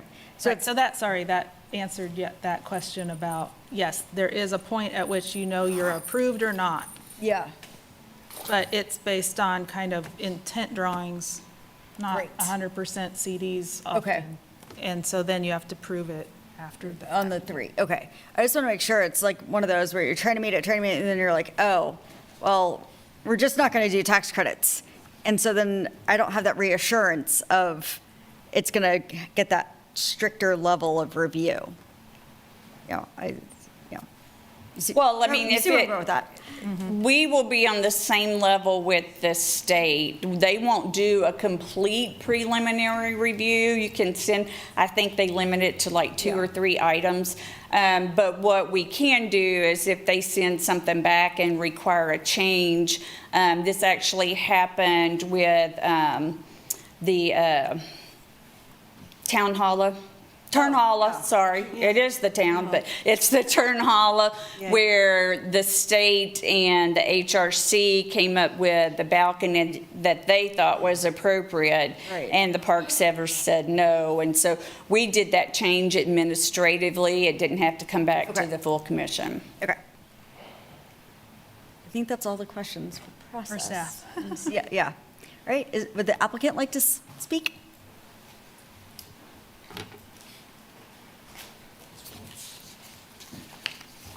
Good evening, Commissioners. My name is Patrick Watkins. I'm here on behalf of the property owner, and I'm pleased to be here. Megan Brewery is with me from Hernly. It's a great day for historic preservation in the sense that we have a project. It's a project that Lynn, I know, along with many others, have probably wondered when they'll get the chance to see this one. And I see it as an alignment of many things. The increase on the state historic tax credit is one of the big things, and it has to be noted that this project is not realistic without the state seeing the value of preservation and economic development and preservation. But it's also a seller that was willing to part with a project that he couldn't complete, and I know he tried in many ways. A buyer that was willing to go. An architect firm that was willing to do a lot of at-risk work. And our work is not quite done. Certainly, your review is important to us, and the State SHPO and the National Park Service are critical, but we're going to have to ask the city for help too. This is an exciting project for a wide range of reasons, and we're willing to go to ARC.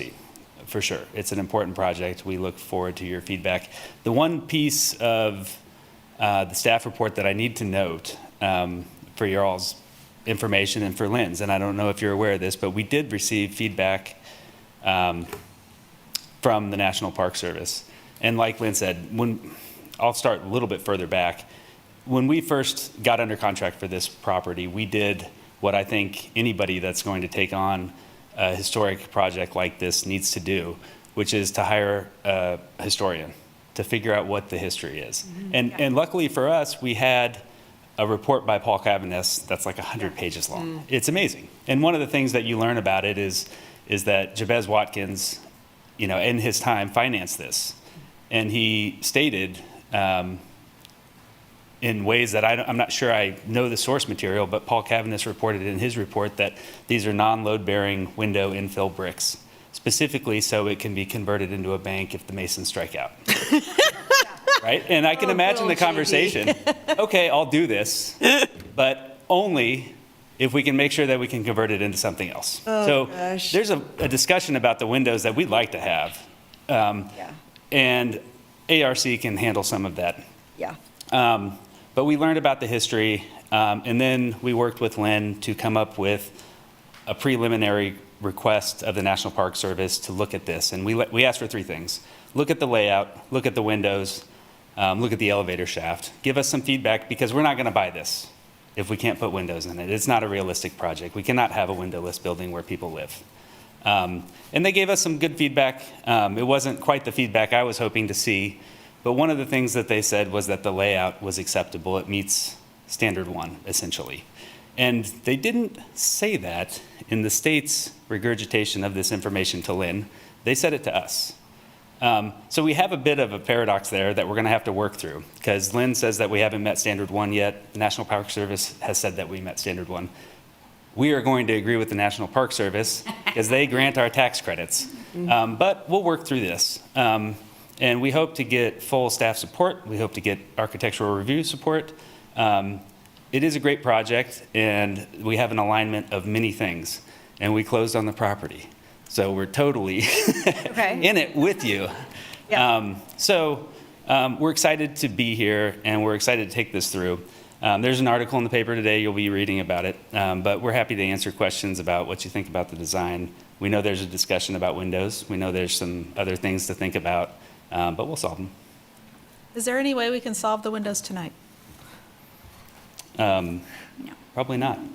We went around and around. I actually have some renderings that I think were just awesome. I think the windows on the Merchants building are replicable, essentially. We could put some grandiose windows on the outside. Oh, my. Not everybody liked that idea, so I think Oh, there's with the probably... hallway maybe on, is that what you mean? Like big tall windows, but? We have 6 Space- openings could be used for huge openings and nice big windows. If only they were there in the original design. Yeah.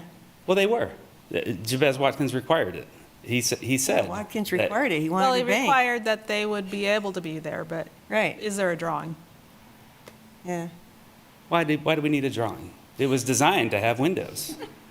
Because he wanted. So, and I will say, we worked with Maselli's when they tried really hard to do this as an event venue, and one of their renderings did have grand scale windows, and it was absolutely gorgeous. Unfortunately, that project never went forward, so we don't know what the Park Service would have said with that kind of design. But the Park Service is open to, windows there. The SHPO is open to windows there.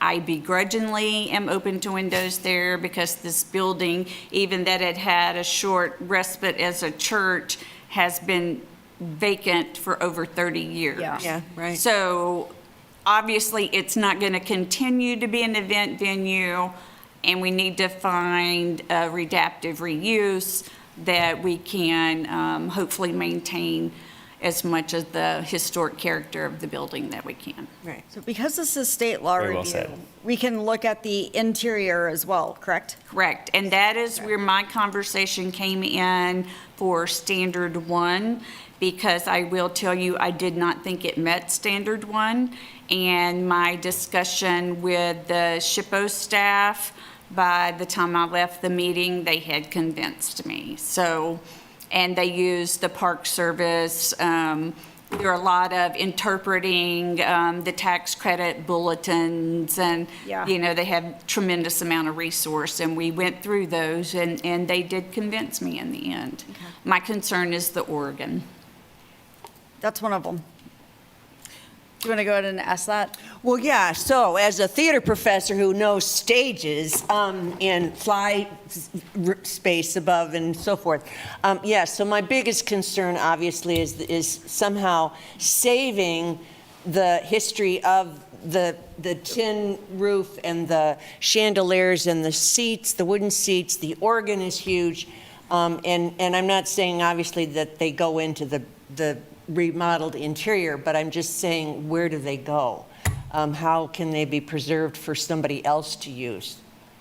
And there's a lot of interest in the drops. On the drops, that- yeah, the whole stage. I mean, there's a whole bunch of stuff in there that's theater historians would die for. Yeah, and we have a developer that's interested in historic preservation. We are compelled to use the same materials, save the floors. Stan has made a point of creating space out of the existing enclosure for the organ, and we want to make that build that into the design. We don't have a use for an organ, though, so we Yeah, think right, we might take the yeah. guts of it out. There's another organ in the back, Yeah. sort of interestingly. So our mandate is, the value in this building is certainly in the historic integrity. We will be working to find ways to preserve, I think there's already discussions with a local museum about the backdrops. So, Good. Oh, so there's a whole series of backdrops Yeah, the too? Masonic backdrops are still there. yeah. They're gorgeous. Yeah, and Yeah, feel free to they're reach out amazing. if you'd like to get in and take a look at, we can arrange a visit. Happy to do that. I do want to, just to put one comment on the windows. I mean, I see the Journal World building, and I see those window openings in the same way that I see the Masonic Temple. It's brick infill, designed to be windows for the future. That's what I think J.B. Watkins was thinking. Well, that'll all get I'm not flushed gonna on out. that one. Yeah. Yeah. I do have, like, so you're talking about the pressed metal ceilings. If you look at the drawings, like it says like wall stop short of pressed tin ceiling. So they are intending to refurbish as much of the fabric that Yeah. is there. I know you've probably more recently read Cavanius's history. Am I correct when I say that's the Reuter organ that brought Reuter to Lawrence? Yeah, that was the story that first I one that know? they sold. I mean, it was Dang. an incentive package, and they threw that in, that the Masonic Temple would Incredible. Yeah. purchase the first one that they built here. Wow. So it was, we probably wouldn't have Can Reuter we organ get a here copy in of town. Cavanius's history? That would be grand.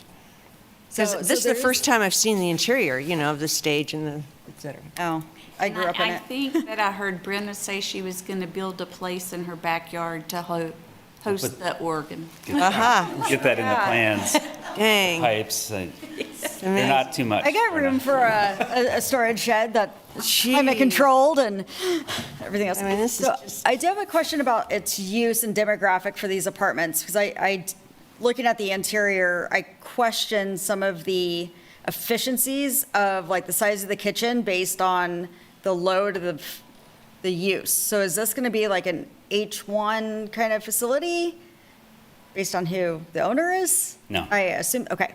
So the demographic of this is being targeted to, I mean, it's not limited to any particular group. We think that there's a lot of students that live downtown. I think that's one demographic that makes some sense. We're not going to be limited to long-term or short-term rentals, so there might be some spaces in here that make sense for short-term rental. okay? It's residential in nature. We are going to preserve some flexibility within the design to cut these up into smaller apartments at some point if we desired to. We are going to retain some flexibility to change the overall concept of this building Okay. with it remaining residential in Just nature. like some of the kitchen layouts and stuff could be optimized, I think. I don't think we focused on those, to be honest, Brenna. We Right. have not, those are not set in stone. I think they're there for visual. Okay, so that's what it seemed like. They were just kind of plopped in, and that's why I was like, I don't know if this is really going to work. And I'm just concerned, like, I want this to be a successful project. And a lot of that is doing things right, where things are usable, not just meeting minimum codes and things. Like, I think the laundry facility is far under, like, they're having just 8 units and 2 washers and dryers. Like, I think people would be fighting over some of that. So like, some of those details, it sounds like, are going to get flushed out. So I don't want to dwell on them. Obviously, openings are a much bigger consideration than usability of the interior. I just don't want it to be like, oh, we did this and it's not actually working, so now we got to renovate. I just want to kind of avoid some of that for everybody's sake. But if that's still yet to be fully determined, then there's no point in talking about it now. Could you explain to us on the exterior, the ramp that brings you to the front door Yeah. and how that works? Or Megan, maybe? Are you familiar with this? Stan drew that, and I think we could give it a little bit Is it just attention one at. step? It is just one step. just one step. Currently, it's just And one so step. you have a Goes up it will be and- in the sidewalk. Okay, so they're we'll bringing have the to do sidewalk. Yeah, okay. an agreement with the city, but it will come up to that point. Both directions and then straight in Gotcha. on the same Okay, level. Thank you. So, And naturally, you guys have keyed in on this. The Masons, in addition to being private, did not contemplate commercial uses. Correct. This place just does not lend itself to much Right, it's a commercial use. theater. We cannot figure out how to integrate Yeah. that. And thank you for keeping the exterior. I mean, the whole front entrance can't change. Yeah. You like Other the than the residential ADA. windows right on the front. Well, yeah, well, but they're recessed inside, right? Yeah. Yeah, They're not out at the column level. they're already there, but you're keeping the columns, you're keeping the curved Egyptian thing on the Oh, roof. yeah, those are great. Those are You know, great. all that. It is a very iconic. It is, memorable it's so, structure. it's incredibly. Maybe the only one in Kansas, Egyptian revival building. Really? I've heard that. I don't know if it's true. And do we know which, Throw that out which, There may be one in Wichita. I forget which. It's not one. Egyptian revival, though. But it I is don't know. grand. It is grand. I think it says that in Paul Cavaniss' thing, but that's Thing. like 30 years old. Yeah. And I also will mention, Brenda, I don't know if you caught what Mr. Watkins said, but this is a brand-new owner. So it's not the ones that are on, It's the ones that are listed In the as packet. the applicant, yes. yeah, that's why I was asking if it was going to be an H1. What does that mean? So are you A memory keeping, care facility. are you keeping the inscription that says Masonic Temple in the stone on, above the columns? Of course. Masonic Apartments? Actually, the owner has a family history With- with the yeah. Masons. Ah, That's part of the Sure. appeal for this project for him. sure, of course, yeah. And it looks too like there's going to be an interpretive sign on that side entrance. Really? Yeah, we had. Going to talk about the history. Yeah, that's the intent. Yeah, yeah, And- it does need a, I have a question. I think I kind of figured this out as we were going through this, but when I was first looking at this, I was getting very confused with the floor plans on the basement level, because it looks like, Have you been in that basement? I have not, and I probably will take you up on that offer to come view the space. Yeah. You know, you walk by it a million times, always wondering what they're up to in there. But, so it looked like that unit one on the floor plan of the basement, that those bedrooms would not have windows, or the windows would go out. But now I'm realizing that the maintenance room, laundry, workout room, that is under the sidewalk? Okay. That's right. So that's It just makes for, like, sense the when you're floor. in it. Okay. It totally makes sense when you're in it. It finally, once I realized that the Z-axis is higher than the B-axis and that it is kind of, it's pushed into there, is that I guess I'll just have to see it, but is it like a full height basement, or is it like a crawl space? The basement itself? Yeah, well, I guess like the height of the area that goes under the sidewalk. Oh, yeah, it's interesting. It's got these domed, because there's posts that kind of, or, yeah, beams that run from the building out to the street. And so in between those, there's like this, it's a different head height in that space. And we're not entirely sure what's going to go on there. We tried to show Lynn a drawing where we filled it in and it was rejected naturally. I think it's an MSO, headache to be allowing people to use the right of way for living space. But so we thought we could clean it up, but it turns out that there's a belief that there has real historic integrity to those areas. So. If you Yeah, like, the preserve it. sidewalk has like those kind of translucent purple squares. Yeah, that's. Oh. And you can see that from when you're down in that room, like you can see Is the that tile. similar to like, what's that, Weavers? Yeah, Okay. yep. Yeah. It'll make more sense when you see it. Yeah, and it's a rough space. The floors are uneven. I'm not sure how we're going to have to really try to take a windowless space and make it, highly functional.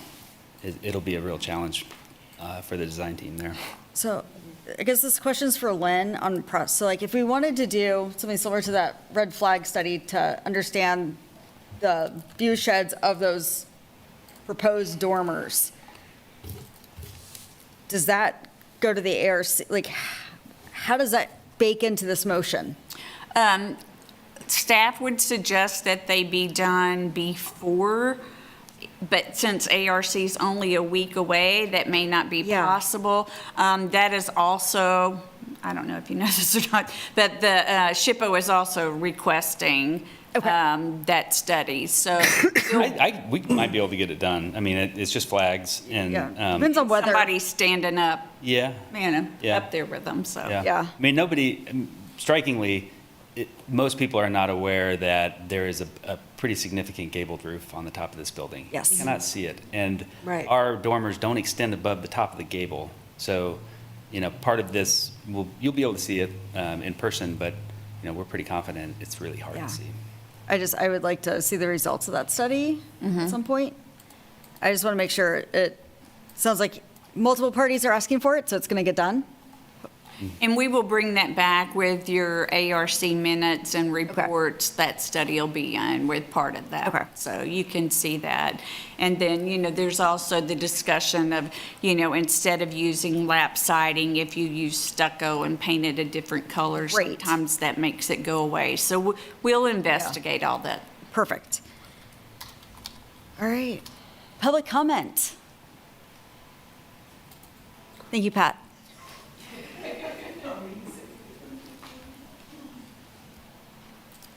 Doesn't look like anybody online either.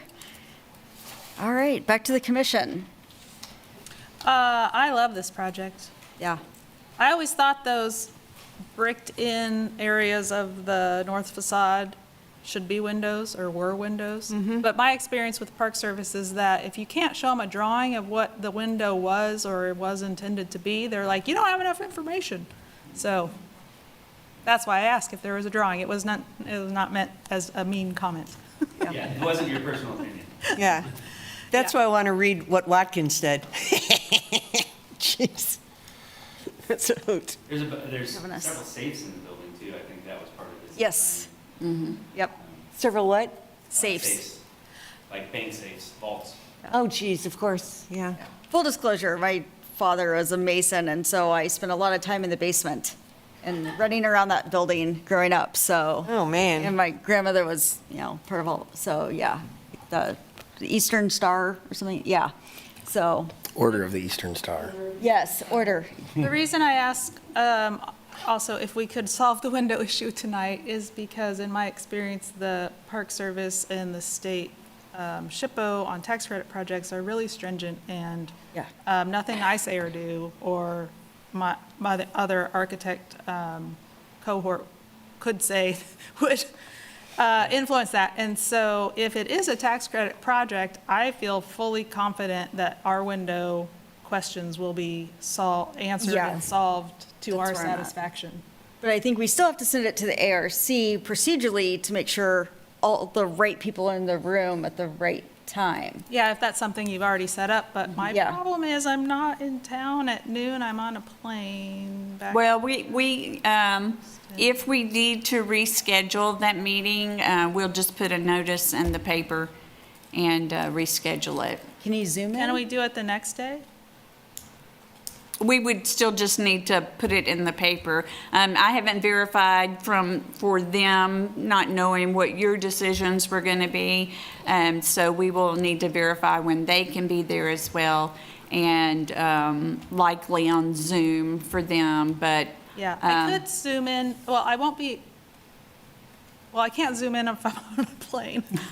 Yeah, you can. You don't have Wi-Fi? They say no digital calling. On a plane? Oh. Okay.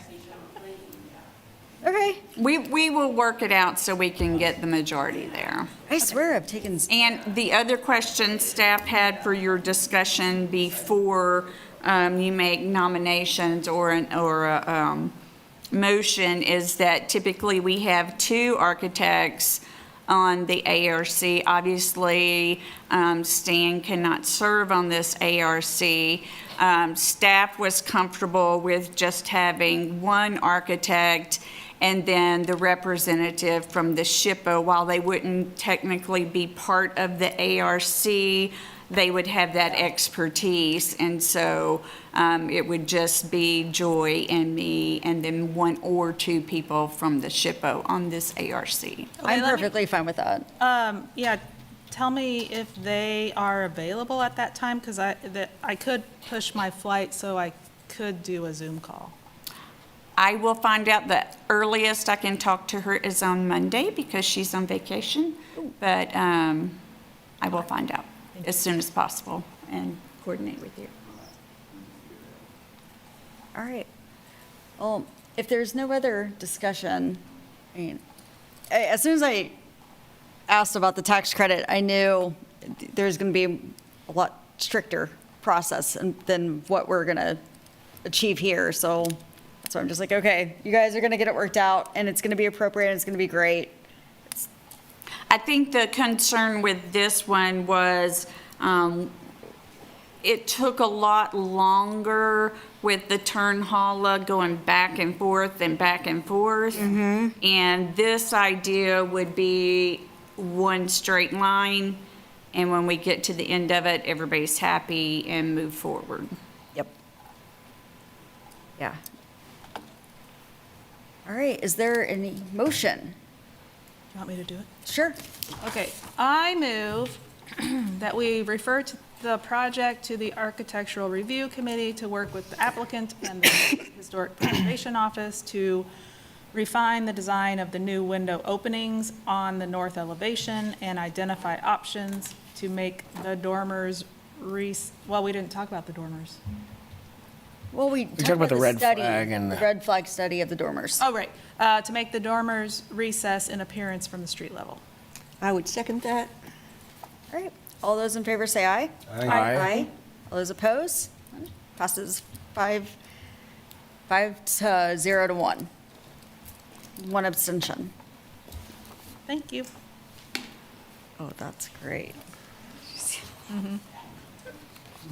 Oh, Buddy the Elf. Yeah. I didn't even see. I already knew which one you were pointing out. Sure, that'd be a jump scare as you're going through it. By the way, very, very fitting for the. All right, so do we need a quick break before we roll into? Sure. Yeah, absolutely. All right, 5-minute recess. Okay, I need to use the restroom. Been out listening. Yeah. TV's on out there. Well, I guess we're doing a break.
This, Commissioners, is one of those fun projects that's new construction, but it's on a currently vacant lot, so it hits all those great points of infill, but it is single dwelling residential structure.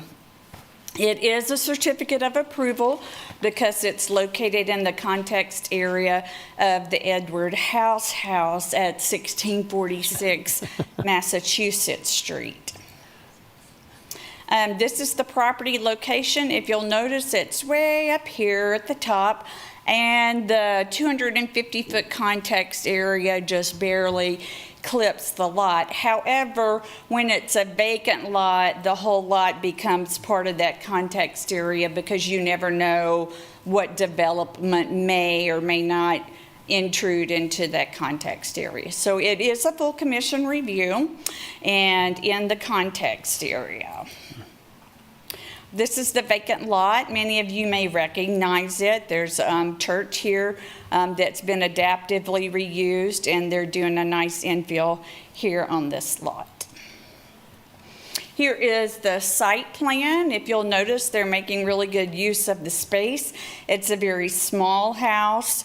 It does have the 25-foot front yard setback, and if you'll notice, this section is recessed, and that's all highlighted in your staff report because this will be a front-facing garage, which is not something typical for staff to support or put in to infill in historic areas. However, if you look at national guidelines and then also some of the stuff where we talk about new construction addition, even in the Oread neighborhood, the key is to set that back so that it does not become the prominent first thing you see on a building.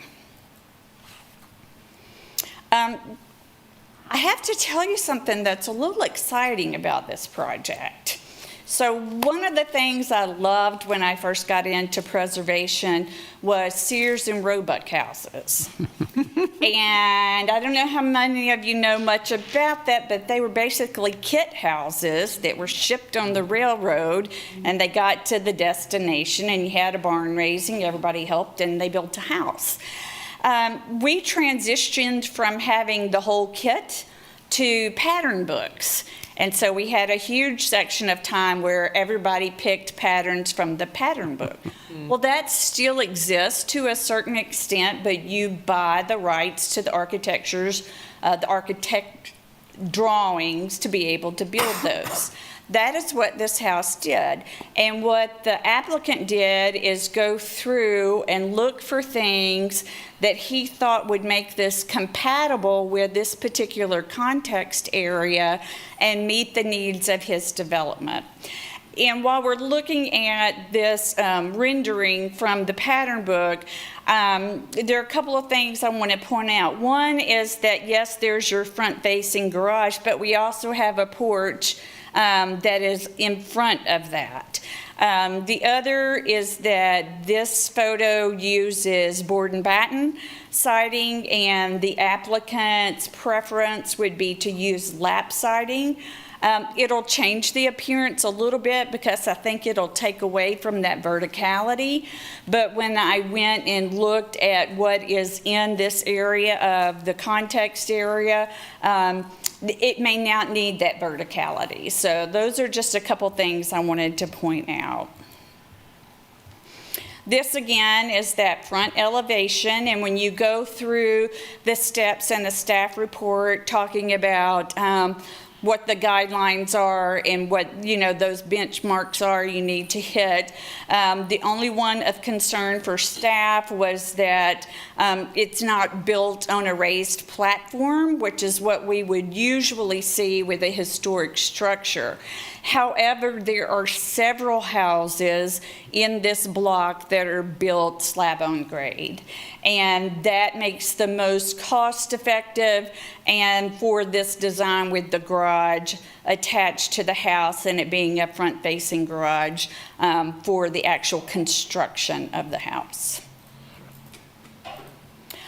This is the north side of the structure, and you can see that wraparound porch. that would lead into the door. The only concern for staff with this elevation was it doesn't have your typical historic fenestration pattern. If you look at the interior plans, that kind of gives you an idea why. But when you look at the standards, we want something that is compatible, but it doesn't have to be reckless. You know where I'm going. It doesn't have to be the same type of historic structure. So when you're looking at compatible and contemporary, one of the things that, 10 people out of 12 or 15 would, if this were constructed, would walk by and say, hey, I think that's a new one. And part of that would be the materials, and part of it would be the window placements on the sides of the house or the front. So that's one of those things when you're looking at new construction is how do you make contemporary be compatible? And this is usually one of those places where you can weigh that design option. But other things to notice are that they are using columns that would be typical in a historic area. And again, the intent right now, I believe, is to use lap siding. Honestly, when I was reviewing this, I'm not sure whether it's horizontal or vertical board and batten, that it's really going to make a significant difference in this context area. I think both materials would be appropriate. I did want to point out something that you don't see in a lot of these house plans and kit houses and things of that, but it actually does have window detailing, and a lot of times you just see punched windows, and the windows are taller than they are wide, with the exception of the specialty windows. But I was very pleased to see that. This is the other side of this house, the south side. The concern for staff was the lack of fenestration. But what you have to realize is this is the garage where the car is going to be. But this is a good place to note how far back that garage is set from the front porch. And I believe that dimension's in your staff report.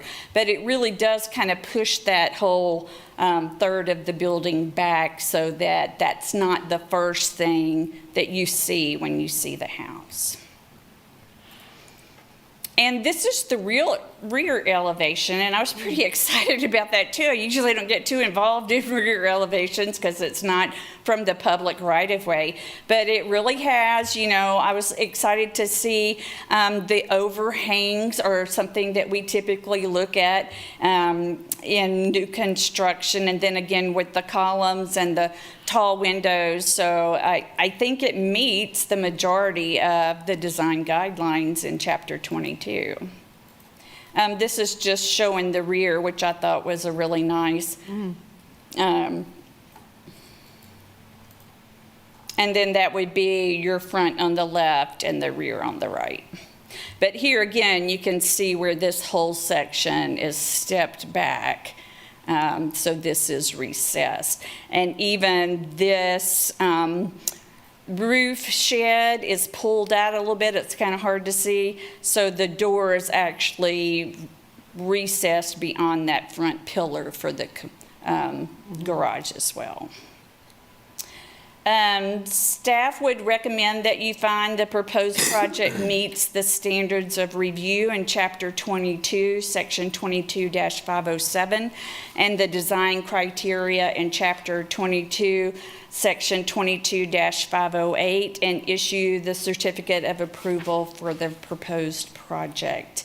And if appropriate, when you discuss this project, I would be interested to hear if you think this is a good example of a contemporary compatible design for one of our context areas in East Lawrence, based on the size, scale, massing, materials, windows, those things. Because one of the things we're looking at as time goes by, one of my first jobs in preservation was to create a pattern book it wasn't a historic district, but it was a historic area that was blighted, and they were going to get a lot of CDBG money. And so we did pattern houses that would be appropriate. If this is something that you think might be what staff can show people when we're talking about contemporary compatible, I would love for you to have that discussion if you have time tonight.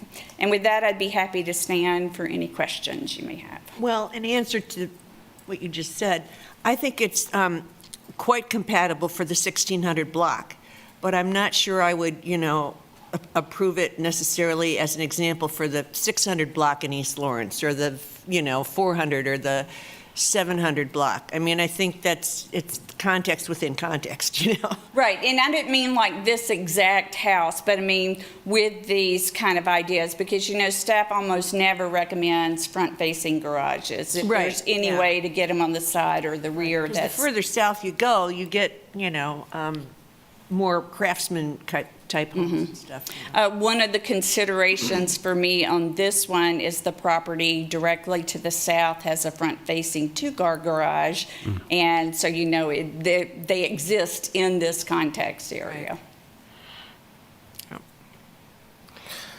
Yes, I have a quick question. This is just kind of an aside, but I'm just curious if you know why it is that the property on 1646 Massachusetts has that little bump in the lot line that causes the context area to extend over to this. Let me go look. Yeah, it's a awkward shape. It's not like a regular rectangle, and there's kind of like a little for the shed. And I think if the lot size for 1646 Massachusetts was just like a regular rectangle, this property would have Probably outside of the not context have been in that context. And I'm area. just And it is because of the shape. If you'll look here, that lot does extend further to the north than the majority of the lot line. There's a structure here that is contributing to that property.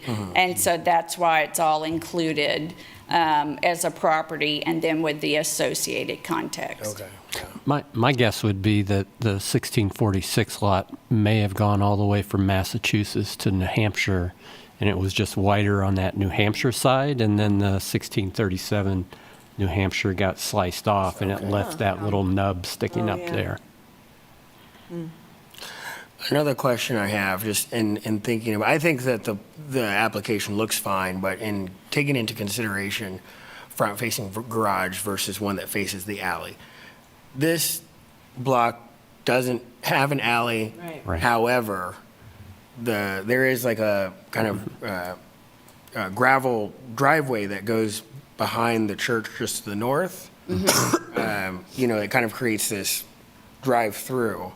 I don't know if it would be reasonable to ask that they take that into consideration and have a rear-facing garage, because I think it wouldn't be from an alley, it would be crossing through somebody else's private property.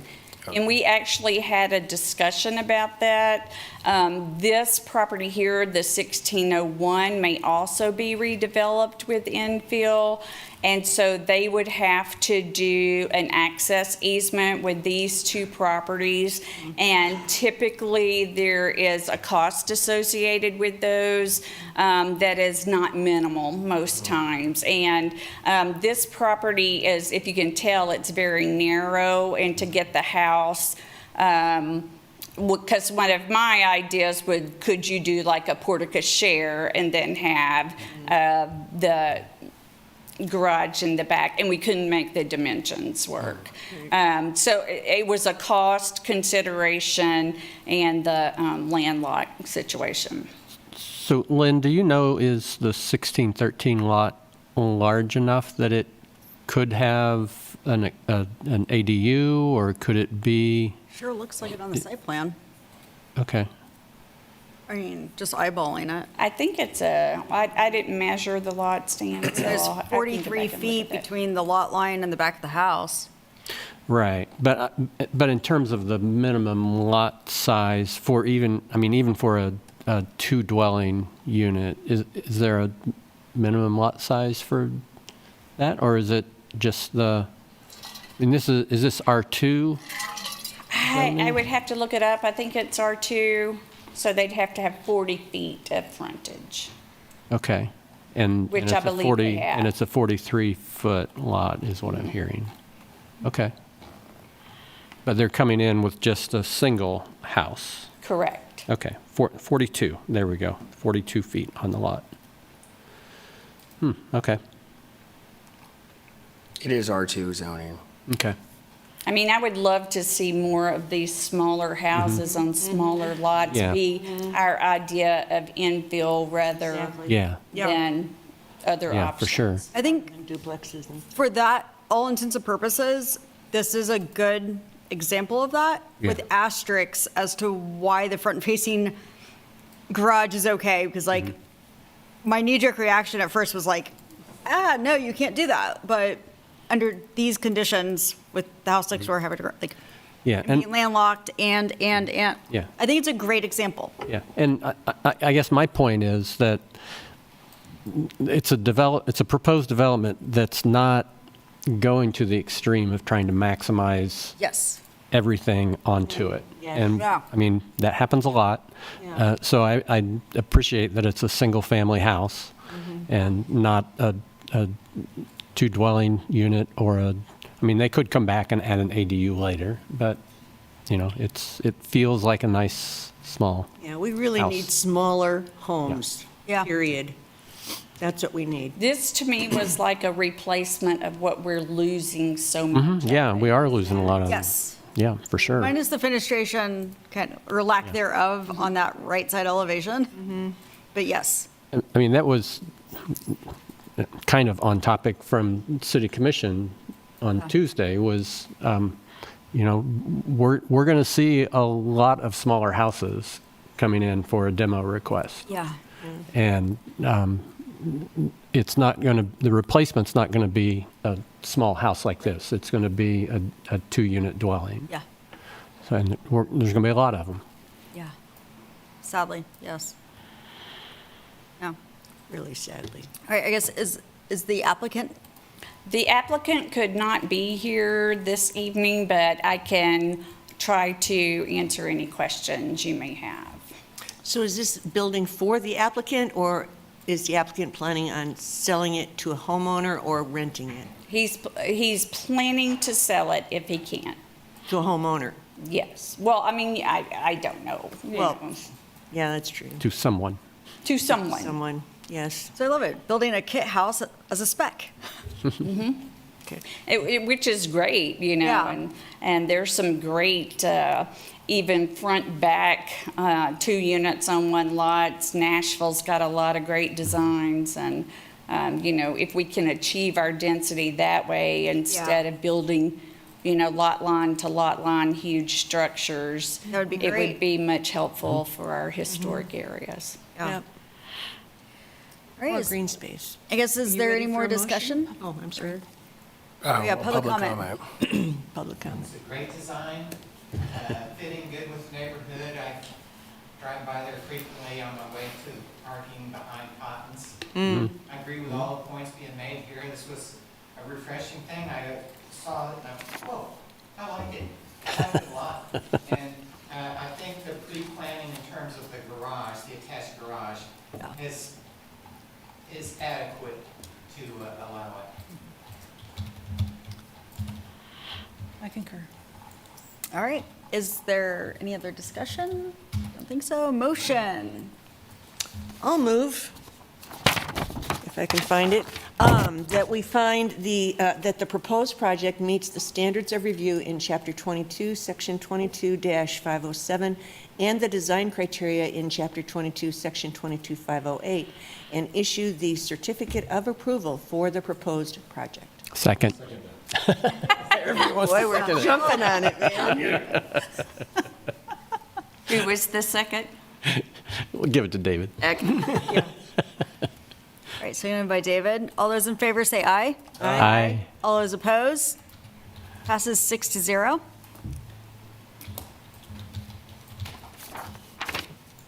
All right, finally, miscellaneous items. Number 1, BZA 260011. Where are you reading that? Actually, think. Let's repost. Don't remember, so I have to check. I do this in the mornings. You want to read it? Yes, please.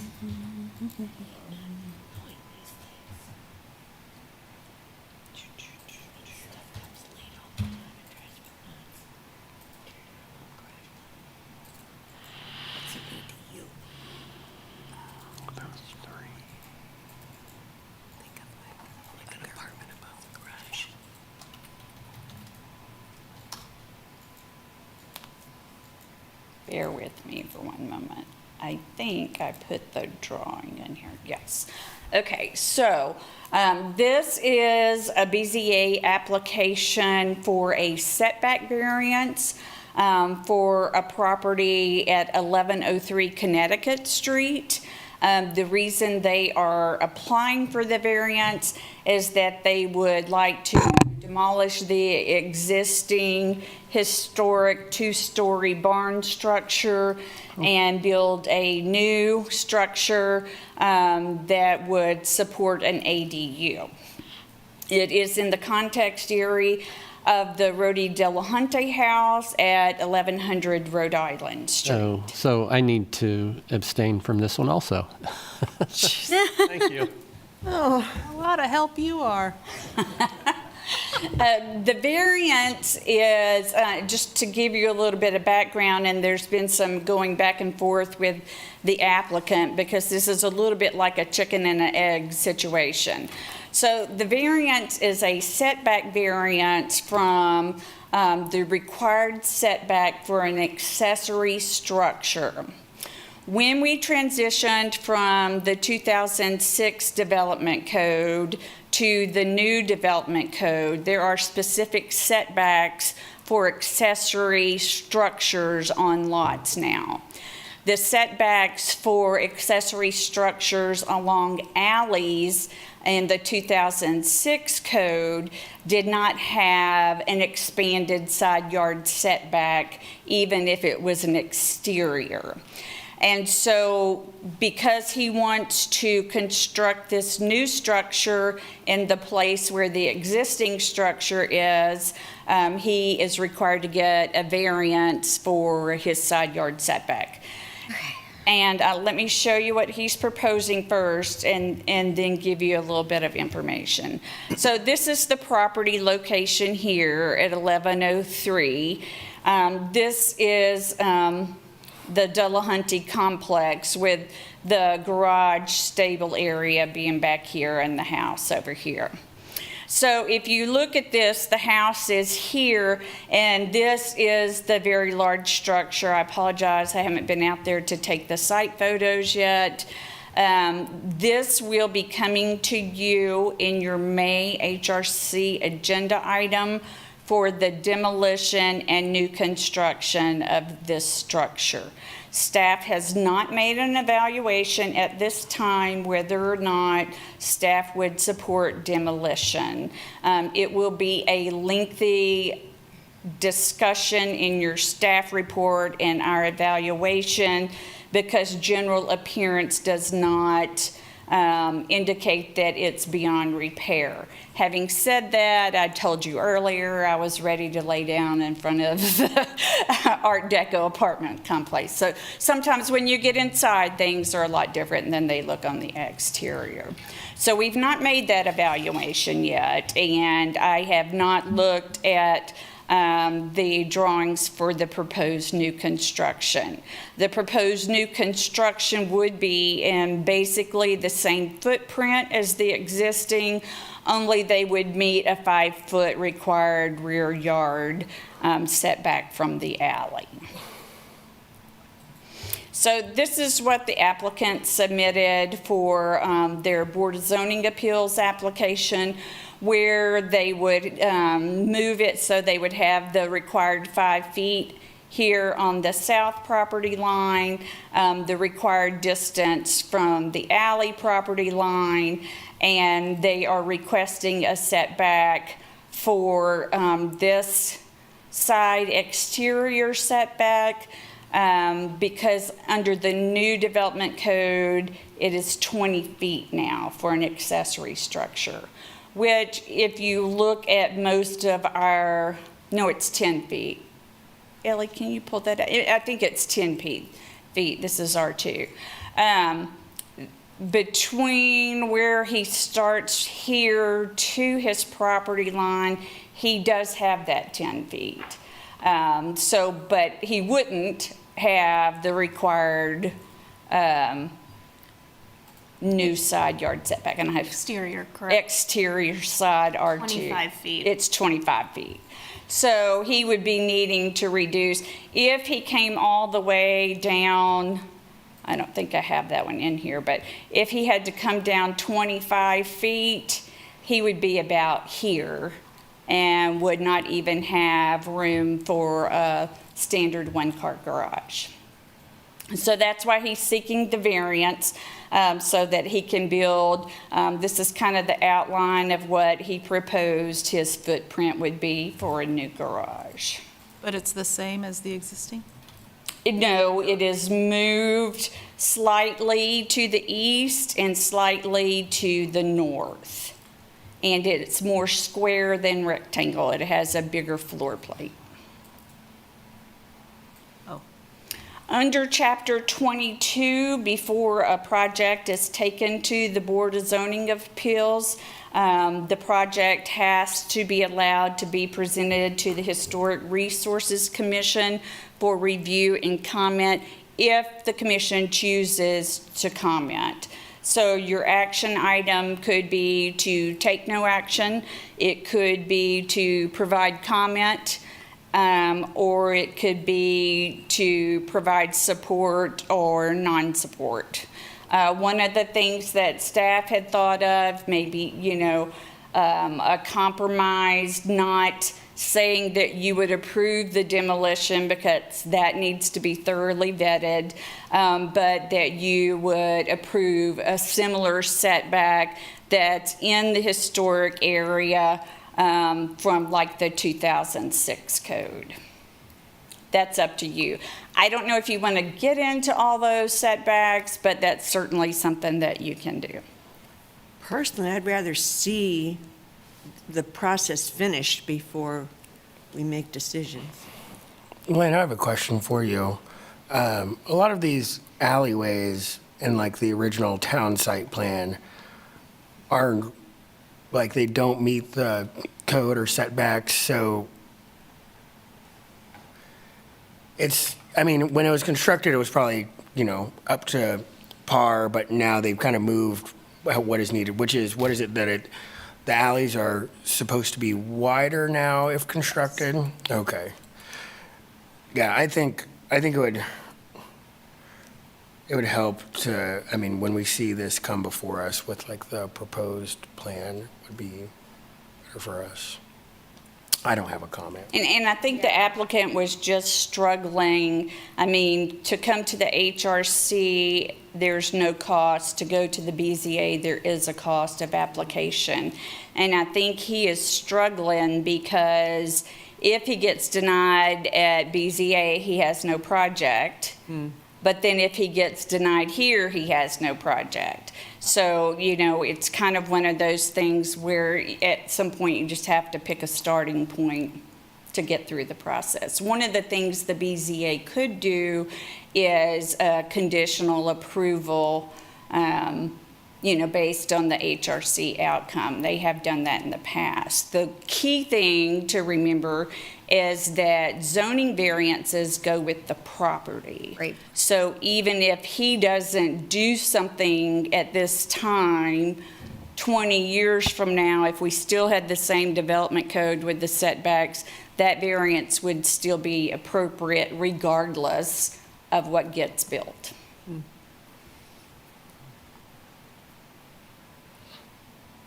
I lean towards we don't have enough information Right.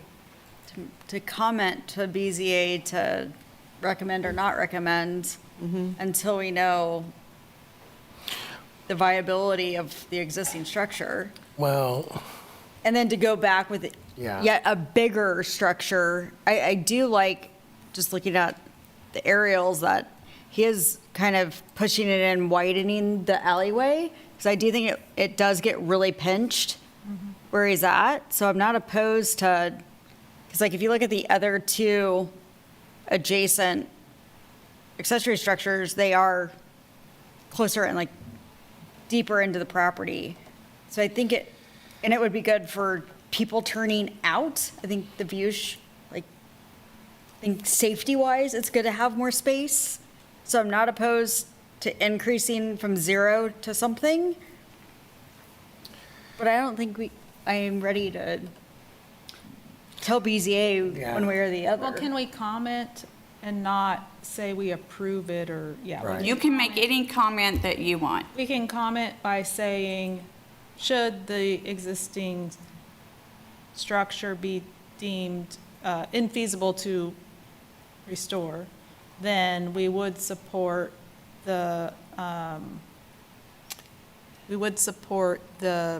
flexibility, or I don't know if flexibility is the right word, but a new structure being generally in the same place as the old, but moved further into the property, even if it doesn't meet the current setback. Yeah. But it's not, it wouldn't be further into the property, it would allow it to kind of come more out, Correct. okay. The structure So, would be yeah. closer to the Property So line. it pinch 11th the alley Street. even more? Well. No, the alley maybe- stays the same. The setback request is for the north setback. So look, the current garage is probably already on a 15-foot setback. Yeah, it's on 0. Or it's, Like where it goes down the alley, it's at 0. Yeah, but we're not talking about the alley. it's from the north. The setback request is from the north But the property line. existing structure, It already doesn't obey that because Right. the setback. Right. that's what I was trying to get at. Again, I'd rather wait for all the details to come back to us first before we comment. I would say, I was initially like that, but I think, I'm trying to find it again here.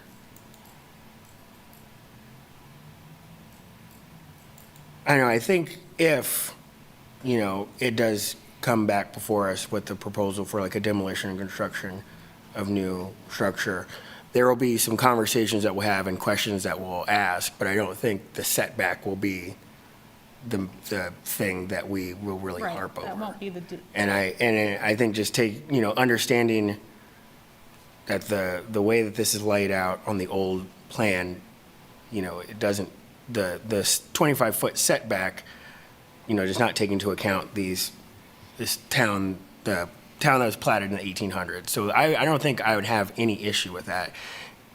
And I would say that if we could, I guess I would propose like that we comment in support of changing the setback from 25 feet to 15 feet for BZA. So I think that would, it sounds like based on your conversation with the applicant, it might kind of alleviate some of their stress if they know that, well, at least that's not something that they have to worry about from the HRC's point of view. And that there's also additional, there's support from the HRC in that regard going to the Board of Zoning Appeals. I like the idea of saying, how about you put the condition, like approve it with the condition that we approve the next, Like demolition. like like everything else. Because it does stay with the property, so like, I like the idea, like, I totally agree with what you're saying, but just add to that, it's conditional based on our findings of the actual proposed project. So if we approve it, like the demolition request and new construction, we'll also approve the setback. But if we No, were to they not would approve still, because we don't approve setbacks, they do. Okay. So. I think I've just made myself more confused. we would be in favor of their approval. But Yeah. didn't we have a couple years ago a similar case where, that to help the applicant navigate this system, that replaced a failing garage structure that was too close to the property line? Can we maybe offer that as a example. Ellie, do you remember for accessory structures on the alley, what, they can be built up to the property line, correct? Under 2025 code or 20? No, 2006. Yeah, if there was an alley, they could be up to the property line. I can pull it up if we want to.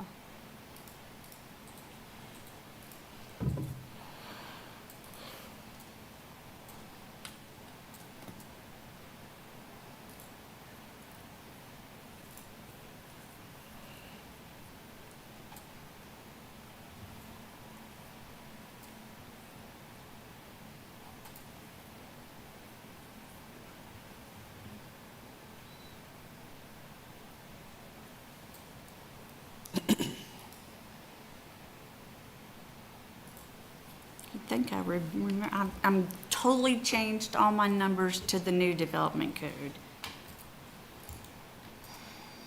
Okay. Or just hit rewind. Let's see. So under the old code, an accessory structure may be located up to the rear property line when the lot abuts an alley. But there are some rules about the doors.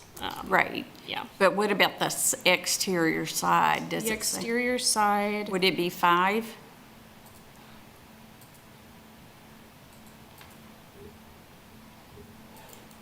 I don't think it would have been 5.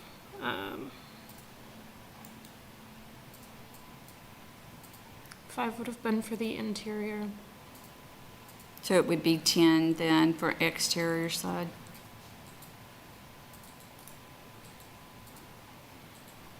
Let's see.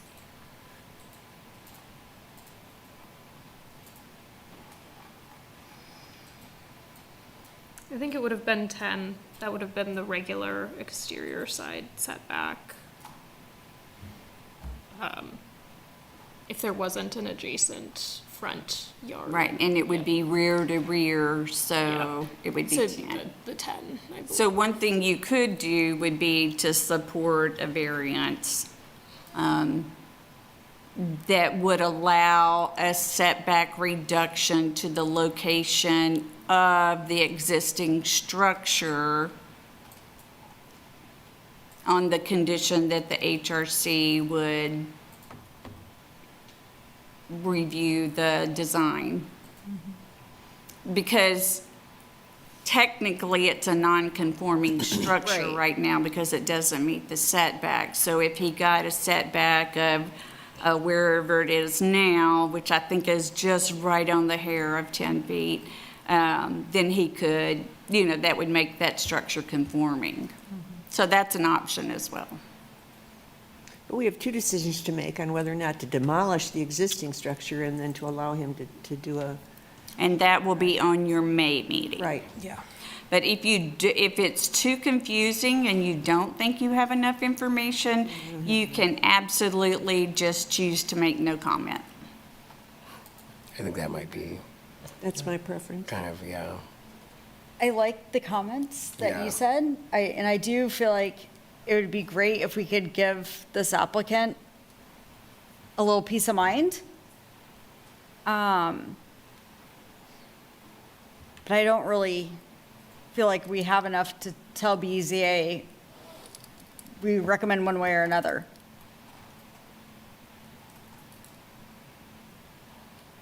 Any suggestions? No, let's leave it at that. Do we have to make a motion to make? You do not, you can just choose as a commission not to make a comment. Second that. No comment. And if they want to know more, they can rewatch our meeting. Yeah. That'd be the thing for them to do. Yeah. Yeah. I think that's our comment is we'll wait for more information and watch the reruns. I think there was last year there was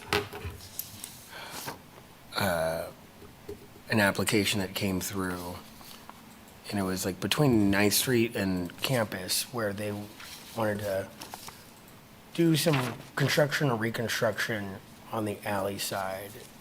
It doesn't matter, but I think that's where it came up, where the width of the current alley is not up to code. And so it kind of always requires like this These variances. exception. Yeah. Unfortunately. All right, well, one more item under miscellaneous. We do, I wanted to discuss with you very quickly, our brave chair and vice chair attended the Lawrence City Commission meeting after waiting several hours for their agenda item to come up. And I will let them discuss their thoughts on that. But what I wanted to bring to you was the direction at the end of that conversation was for the HRC and staff to look at 3 items. And the first one we can have some discussion on. Currently in Chapter 22, we have it set out for members of the commission. You have 4 professional positions, and then you have 3 lay people who can be in any of it. There's a list of professions that they can be in, from construction trades to archaeology. I mean, and everywhere, law, real estate, all of those are in there. With our certified local government agreement, within the state of Kansas, they require that 40% of your Historic Resources Commission be those professional standards from the National Park Service. Okay. And so in our makeup that we currently have, we do not have a historian that meets the qualifications from the National Park Service, and we have been looking for one, and I am hopeful that someone submitted on Sunday that the City Commission will review and approve. I think the person would be an excellent addition to this commission. Having said that, if we only are required to have 40%, then we could lose one of the professionals. Since we have 4 right now, we're really only required to have 3.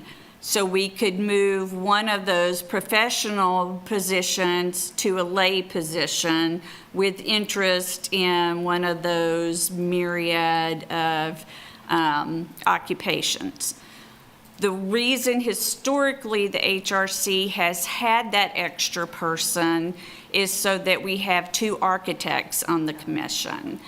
And the reason for that historically has been that architects typically, even when they work with the standards and they work with historic properties, have either a super acceptance of modern architecture or not. And so if you're just getting a response from one architect, you may not be getting the breadth of things that in the past have come out with some super projects for this commission. Yeah. So that is why historically we have always had the 2 architects. That is the only professional position that we could change to a lay person. We would still have to have the professional historian. So, 2? We do not have to have 2. Okay. So where is it that it says they have to be currently licensed? That is in the National Park Services standard for the architect position. But do they have to be currently licensed in this state? We had a discussion when, I don't remember if it was Steve Alstrom or Alan Wickert. I'd have to go back and check, but it was determined that they had to have a license. It did not have to be in the state of Kansas. Okay. And then the requirement for living within the city limits, how is that? You were supposed to live in the city limits based on that CLG, requirement through the state and through the city requirements to serve on the city board. However, I will say there is a waiver process for both of those. So if we had someone from the county. County, That's correct. We We can go could through a- seek a waiver, and if the city commission granted it and the SHPO approved it, then we that could would do definitely increase our pool of potential. Get to know.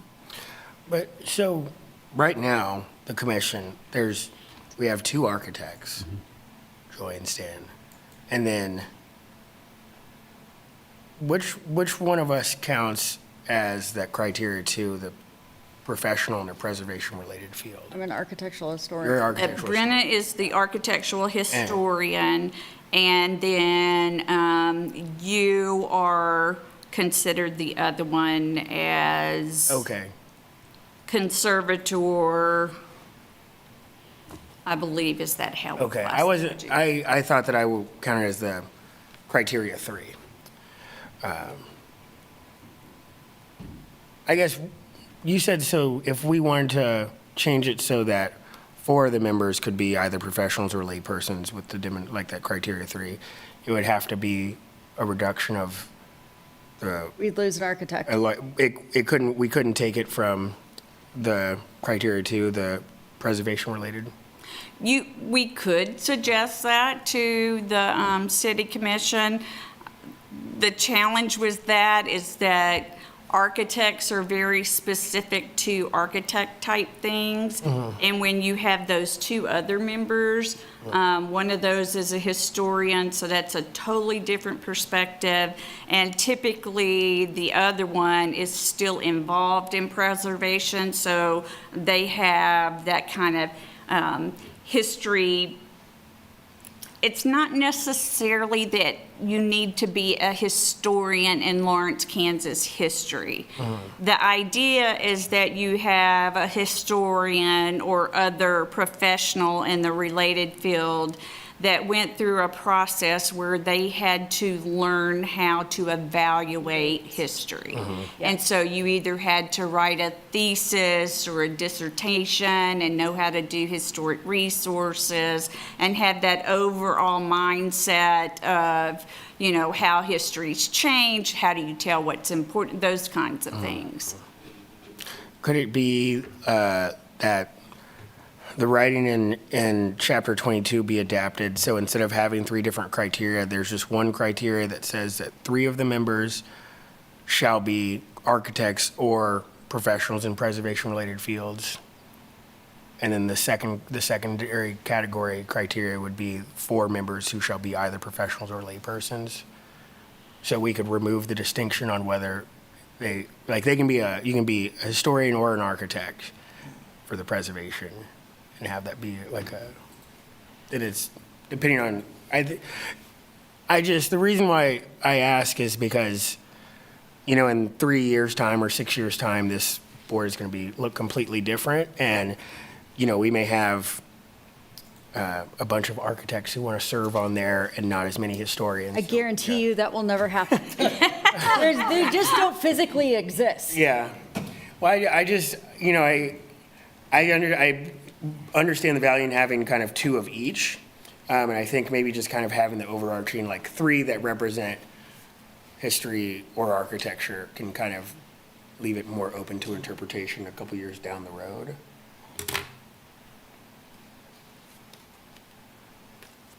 Don't forget about ARC, where we need 2 architects on ARC. Well, we have 2 architects on HRC, and that still doesn't allow us to have 2. That's how hard it is to find an architect. I get what you're saying. Yeah. But logistically,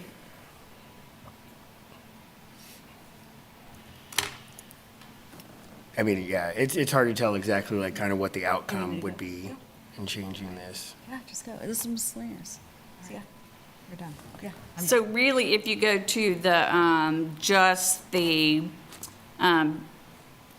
3 professional and 4 laypersons or interested in,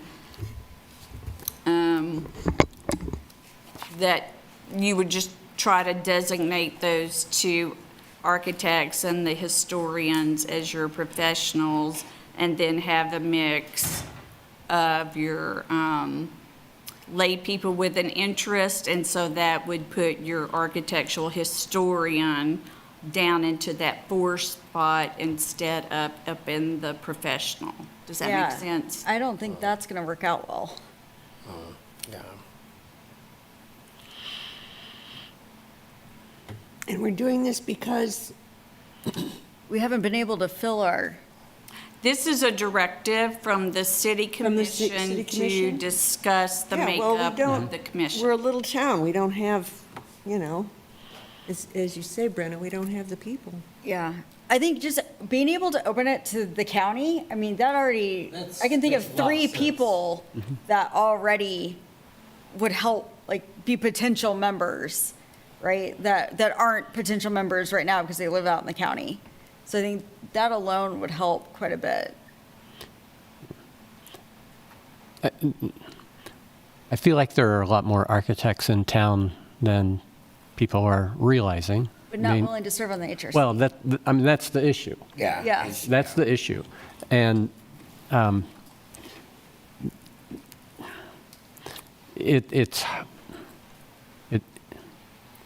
it's hard to know how to get someone else interested in serving. I don't know if it's one of those misunderstandings also. Are the architects that are in town, do they have a sour opinion of the HRC, and that's why they don't want to? Is there a connotation there that they don't Right. want to? Right.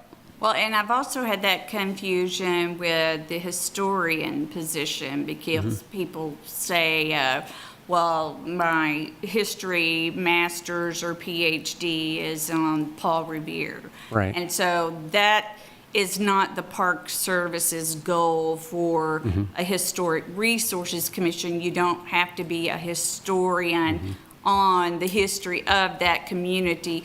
You have to be trained in that historian mindset on how that's- to evaluate. That's what I find ironic, is that we have KU, we have an entire history department, but none of them are specialists on Lawrence history. They don't have to be, that's what we're saying. I know, that's what I don't agree with.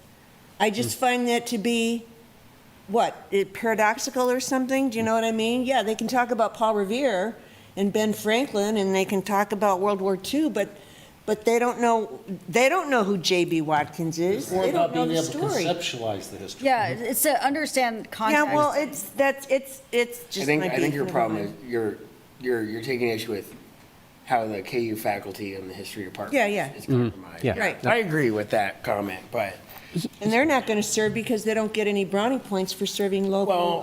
Well, I've had lots of interest from KU historians, and actually, I reached out to a couple of that live in Lawrence from Johnson County Community College, which we have actually had a historian on this board from them, and Haskell and KU.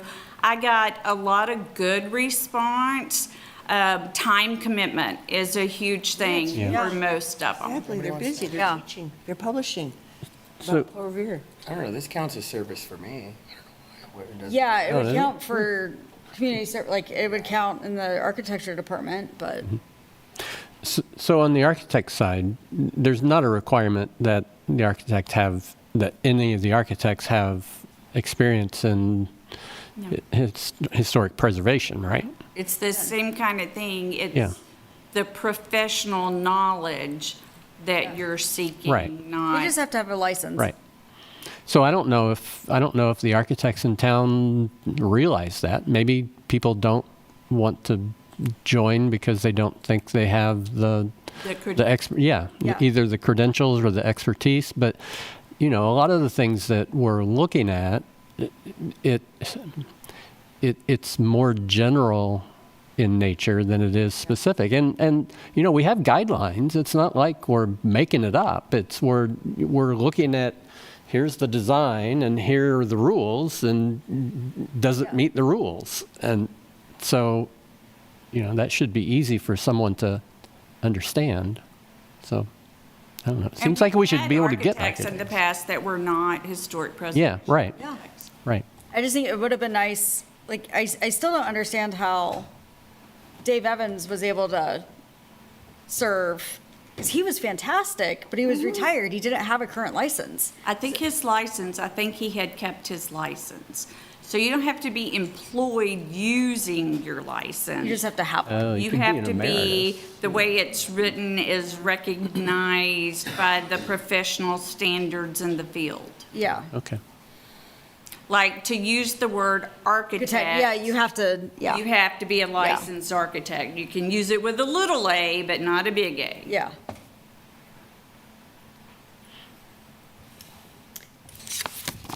Okay, Are so, we tasked with anything, or just we're kind of directed to have a discussion? Well, I would like to get your feedback because I will need to respond to the city commission before you meet again. Do you think it is something that you would like to explore? And then if so, where do you think that line is based on the standards of the state's requirements? The 40-60%.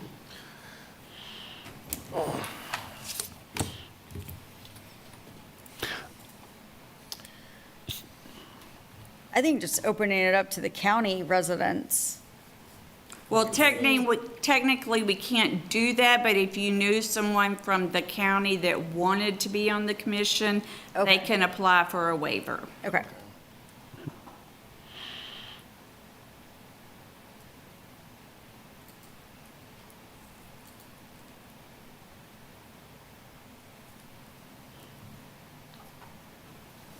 So are you going to go back to the city commission and say that we should probably look at kind of expanding who we might invite to apply to serve on the commission before we really look at changing the wording of Chapter 22? I'm not sure I understand. Like that we reach out to people who live outside the city limits. Like if we know somebody who might be interested in serving that lives in the county, that we reach out to them and ask them to apply and see if we can get any bites that way before city commission really starts to reword the, chapter. So if there's, this is a quick, so if there's a opening on one of these commissions, advisory or otherwise, what's the city's role in advertising those positions? They are simply online. But how does anybody know that? They have to be looking online. Actively look. I saw one. So it's word of mouth. Yeah. Pretty much. So, And who knows you on the city commission who can recommend appointments? right, no, I get that. 'Cause I didn't know if it could be like a wanted ad. Have you received applications for people to join on the board in the past, year or so, aside from Stan, who's joined on, and then city commission has opted not to appoint them? Or we just haven't had? Not that anybody that was qualified for the position that was open. Okay, Yeah, that's the kicker is those who have applied haven't qualified. okay. 'Cause I've definitely encouraged some folks to apply, and they said they would, and I'm trying to figure Yeah. out if they did, and city commission didn't appoint them, or if they didn't. Yeah, I'm in the same boat. I think maybe just getting the word out, especially to the architect. Well, there's not a position open for the architect. We have An two right architect now. What we would need apply now and is be- a I think we have historian, two, but right? this, I think, is for, I think The the future. commission's feeling was like, if it could just be Joe Taco Stand guy, we could get somebody in here tomorrow. You know what I mean? If you Well- didn't have to have all these qualifications. Well, you said that Brenna fulfills Category 2 as an architectural historian, and I fulfill Category 2 as a conservator. And so the remaining position could be filled by the Category 3, who is either a professional or a layperson. Except for we have to have a historian. Okay. missing the historian. Okay, we are, oh, And that's for CLG requirements. That's for We the have to have one. CLG. Yeah. okay. And that's like a PhD in history, I think the way, Masters, I'll have to go too. back, it has to be a graduate degree with publication. I'll pull that back up and look. Well, that's what I'm not understanding. I have a PhD, Not in history. not in history, but I've published history articles. And I taught theater history, et cetera. We could recommend But it that doesn't- city commission compensate the HRC, and maybe more people would be willing to. Yes. We should go back with that recommendation. If the time commitment is an issue, that might be something to consider. Well, would it be appropriate maybe to say that we would like to come up with, in Preservation Month might be a good time to do this, some type of, because I think some terms are coming up in September too, some type of outreach to, Well, for the yeah. understanding of what it means to be on the HRC. And that's where I was going with like, what, are we going to be able to utilize any city resources or And to then. do that public Are outreach? you interested in taking one of those 4 required spots and shifting it to the layperson of 3 members? So you would have 3 professionals and 4 lay members. Okay. I mean, I'm open to that. I think we'd almost have to, just for the sustainability of putting butts in the seats. Is that something everybody? Yeah, I'd be fine with that. Yeah. I know when I've served in the past, like I floated between the two, like as needed. I filled one or the other, like Right. just as needed. Thankfully, I could do that. So I don't want to rewrite stuff in a way that doesn't allow that kind of flexibility. Okay. And then the other 2 things they ask us to investigate, I think are things that staff is going to have to do. They ask us to explain about the CLG program grants, 10% pass-through, and how we've used that money in the past, which is not an issue. And then for the context area, they ask for some specific information for that we can run through our data system.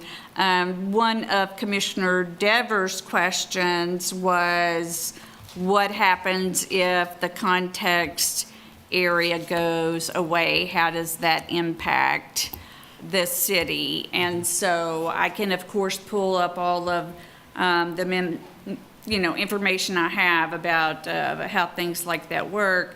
But after my discussion with Donovan Ripkema, they actually do an analysis. They don't call it context area. I can't remember exactly what they call it, but theirs is out 500 feet. And so I think that we could utilize that if we had a study like that, plus a study combined with that saying what the impact on the whole program is.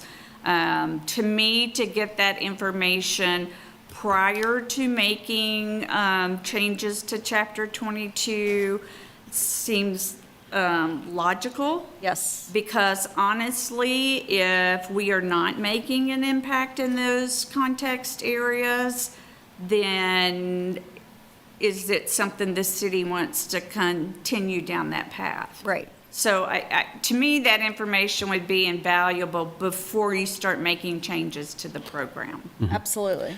So something I'd like to throw in the mix on the context area and local listing of properties. Currently, part of the image of HRC is related to context area and review that's put onto properties that have no benefit other than getting to be reviewed. There's incentive to be on the state historic register. There's incentive to be on the national register. Both of those are tax credit incentives that you can go for or not go for. It seems to me that it would be a good idea to look at potential incentives to be on the local register. And and the reason in my mind for doing that is to take this perceived negative image of being on the local register as putting a burden on your neighbors. I've had people tell me that they don't want to be on the local register because it's going to put a burden on their neighbor. But if there was some type of incentive, whether it's financial or some other type of incentive, more local listings might happen, and people might, and if it's a fairly simple process, if you end up being in the context area of a local listed property, well, heck, maybe you want to be in that local listed list yourself so that you can get the incentive, whatever that incentive is. I've always been a big proponent of incentives that are pulling people along versus sticks that are beating people down. And if it's at all feasible, that would be an awesome thing to do. So to piggyback on that, some of the things that I've learned, because I've asked that question, like why do we not have incentives? Funding obviously comes up. Yeah. So what I've seen happen in our policies is we have the ability to find people who don't follow through, and it's there, it's on the books. We're like, we can do it. It's only happened once. So if we start enforcing the rules that we have, we would then have a pot of money to incentivize with. I don't know. That's a pretty big stick. It is. I'm just saying, like, it's already there. Yeah, I understand. Yeah. We do have in Chapter 22, there is a preservation fund that has never been funded that would be an opportunity if we could come up with a good program for incentives.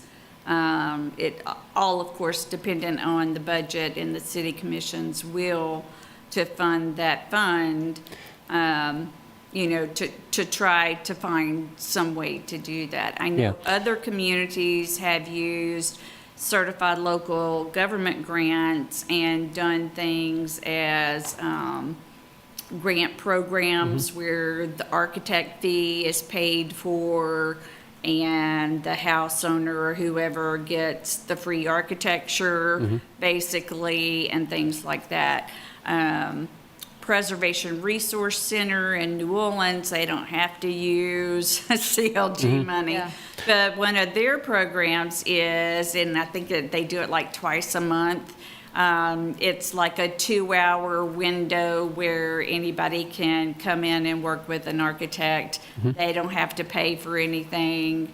The grant or the group is paying for the architect. So there are things like that that might not actually be a grant program that might be a way for an incentive. I know when we did the downtown plan, Stan, you probably remember this too, is one of their recommendations was to have a facade grant program to return the non-historic facades.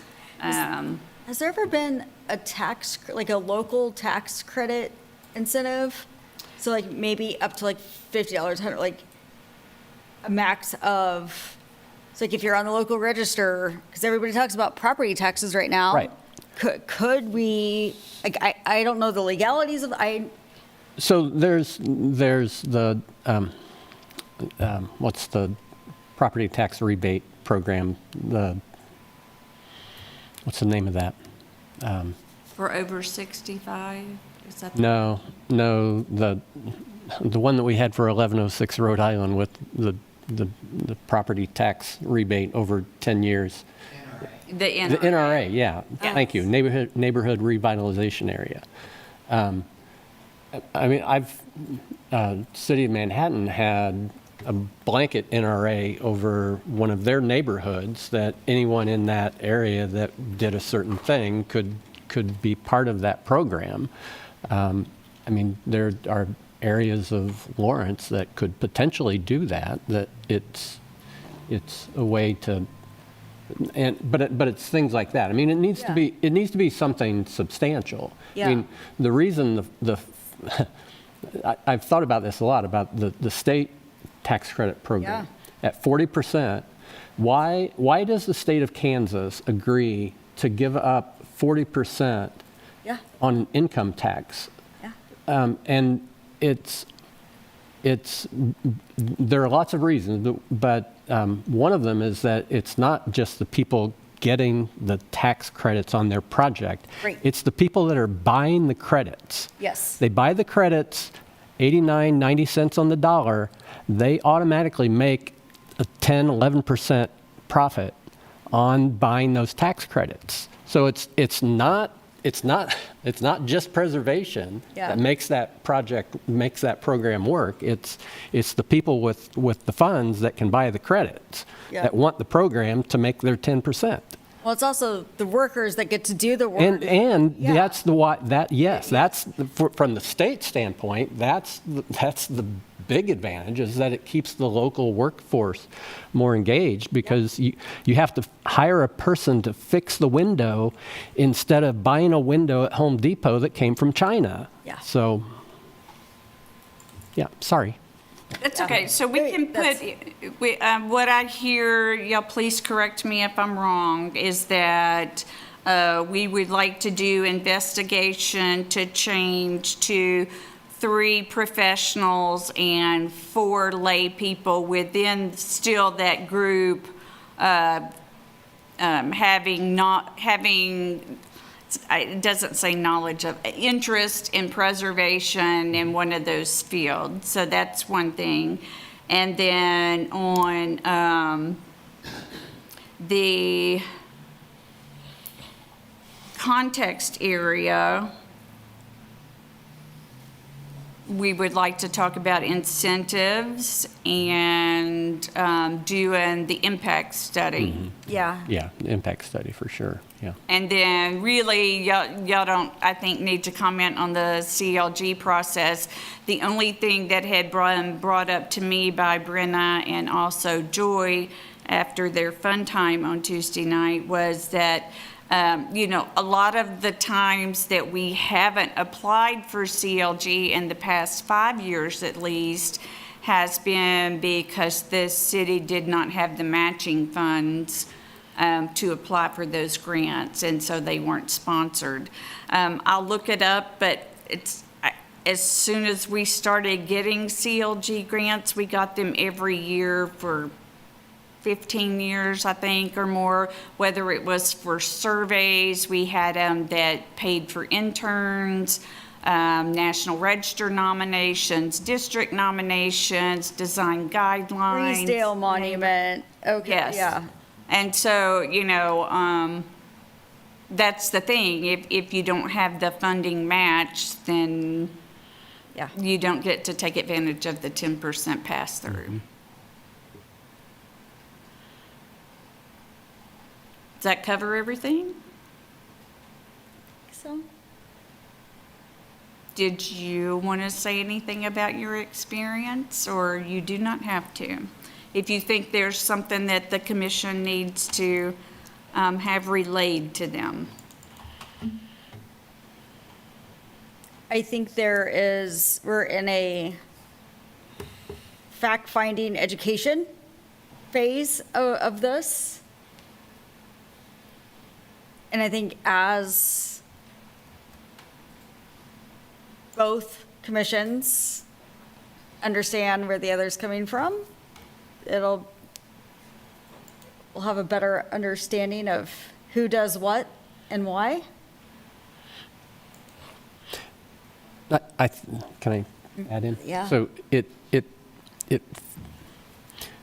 what this commission does and the rules that we operate under, there's a lot of technicality to it, and there's a lot of overlap between reasons projects get reviewed and don't get reviewed. And I think that concept is really hard to understand. I mean, the discussion around Watson Park, the understanding that only 4 properties would be affected by the context area of that listing, I think was a shock to the commission, to the city commission. So I think there's just a learning curve on both directions that we're kind of going through. Well, I am working on Preservation Month education materials, so when you slip and hit your head in the shower, if you have a fantastic idea, please email me. Nobody else Nope, does? Dennis that? has- I thought everybody Yeah, did that. Dennis? Comment. My main takeaway from the city commission was they're not actually too concerned that not enough context applicants are getting approved, but that it's taking too long. So that plays back into if you guys, if this commission isn't fully staffed, you can get into issues of quorum.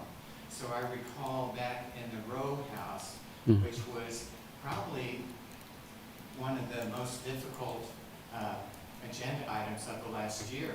There was 1 month where everybody showed up and had to go home because HRC didn't have a quorum. Yeah. So that costs another month. Yeah. And what they're, I think they could understand if there was a pattern where somebody shows up 1 month, they go to ARC, they really like the idea of if they go to ARC, it's with a conditional approval so that then staff is authorized to send them forward. Yeah. Or even if they come back to HRC the second time, but if it's dragging on more than that, they really don't want that to happen.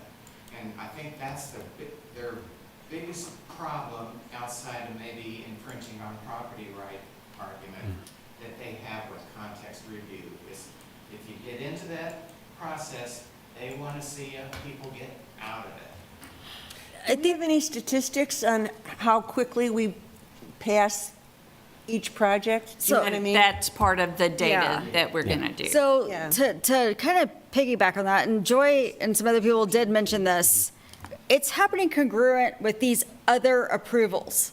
And I think there needs to be the statistics of what how long we take versus they're still waiting for whatever kind of permit. That's two separate things, and I think we always Right. take the hit when it's not really us holding it up. And I think we won't have that solid data until it gets spit out of the enterprise, whatever system. So I think that's the other thing, is to dispel that myth. I mean, what context reviews have we that had actually gone to ARC? Like usually it's such a least stringent review, they don't really go to ARC. That's so we're not holding it up there. So it's. The medical office was tough, and that was a context review, right? Yes. Yeah, that was a rare instance that it did ARC and came back. Well, the So- Presbyterian Church went on forever. Yeah, but again, it's an outlier. So it's like Yeah, these that's- one-offs Yeah. that They are remember those difficult. kinds of things, though. That's what sticks in their memories, as opposed to, here's the actual evidence. Do you see? Yeah. Here's how often we get the case once, we pass it, and it's done. Yeah. They don't have those, they need those stats. Yeah, and one-offs are going to be tough. And that's across BZA, that's across all the, it's the nature of this animal, one-offs are tough. Well, and the other thing that was brought up that I think is a huge misconception that we can hopefully with our Preservation Month activities get out there is that you have to hire an architect to come through HRC, which is clearly not true. I mean, we do projects all the time at one tonight. Yeah. No architect, so. And I will tell you, the 1103 Connecticut that you get next month is not architect drawn. Yeah. So, I just think there's a lot of misconception, and we have to come up with ways to get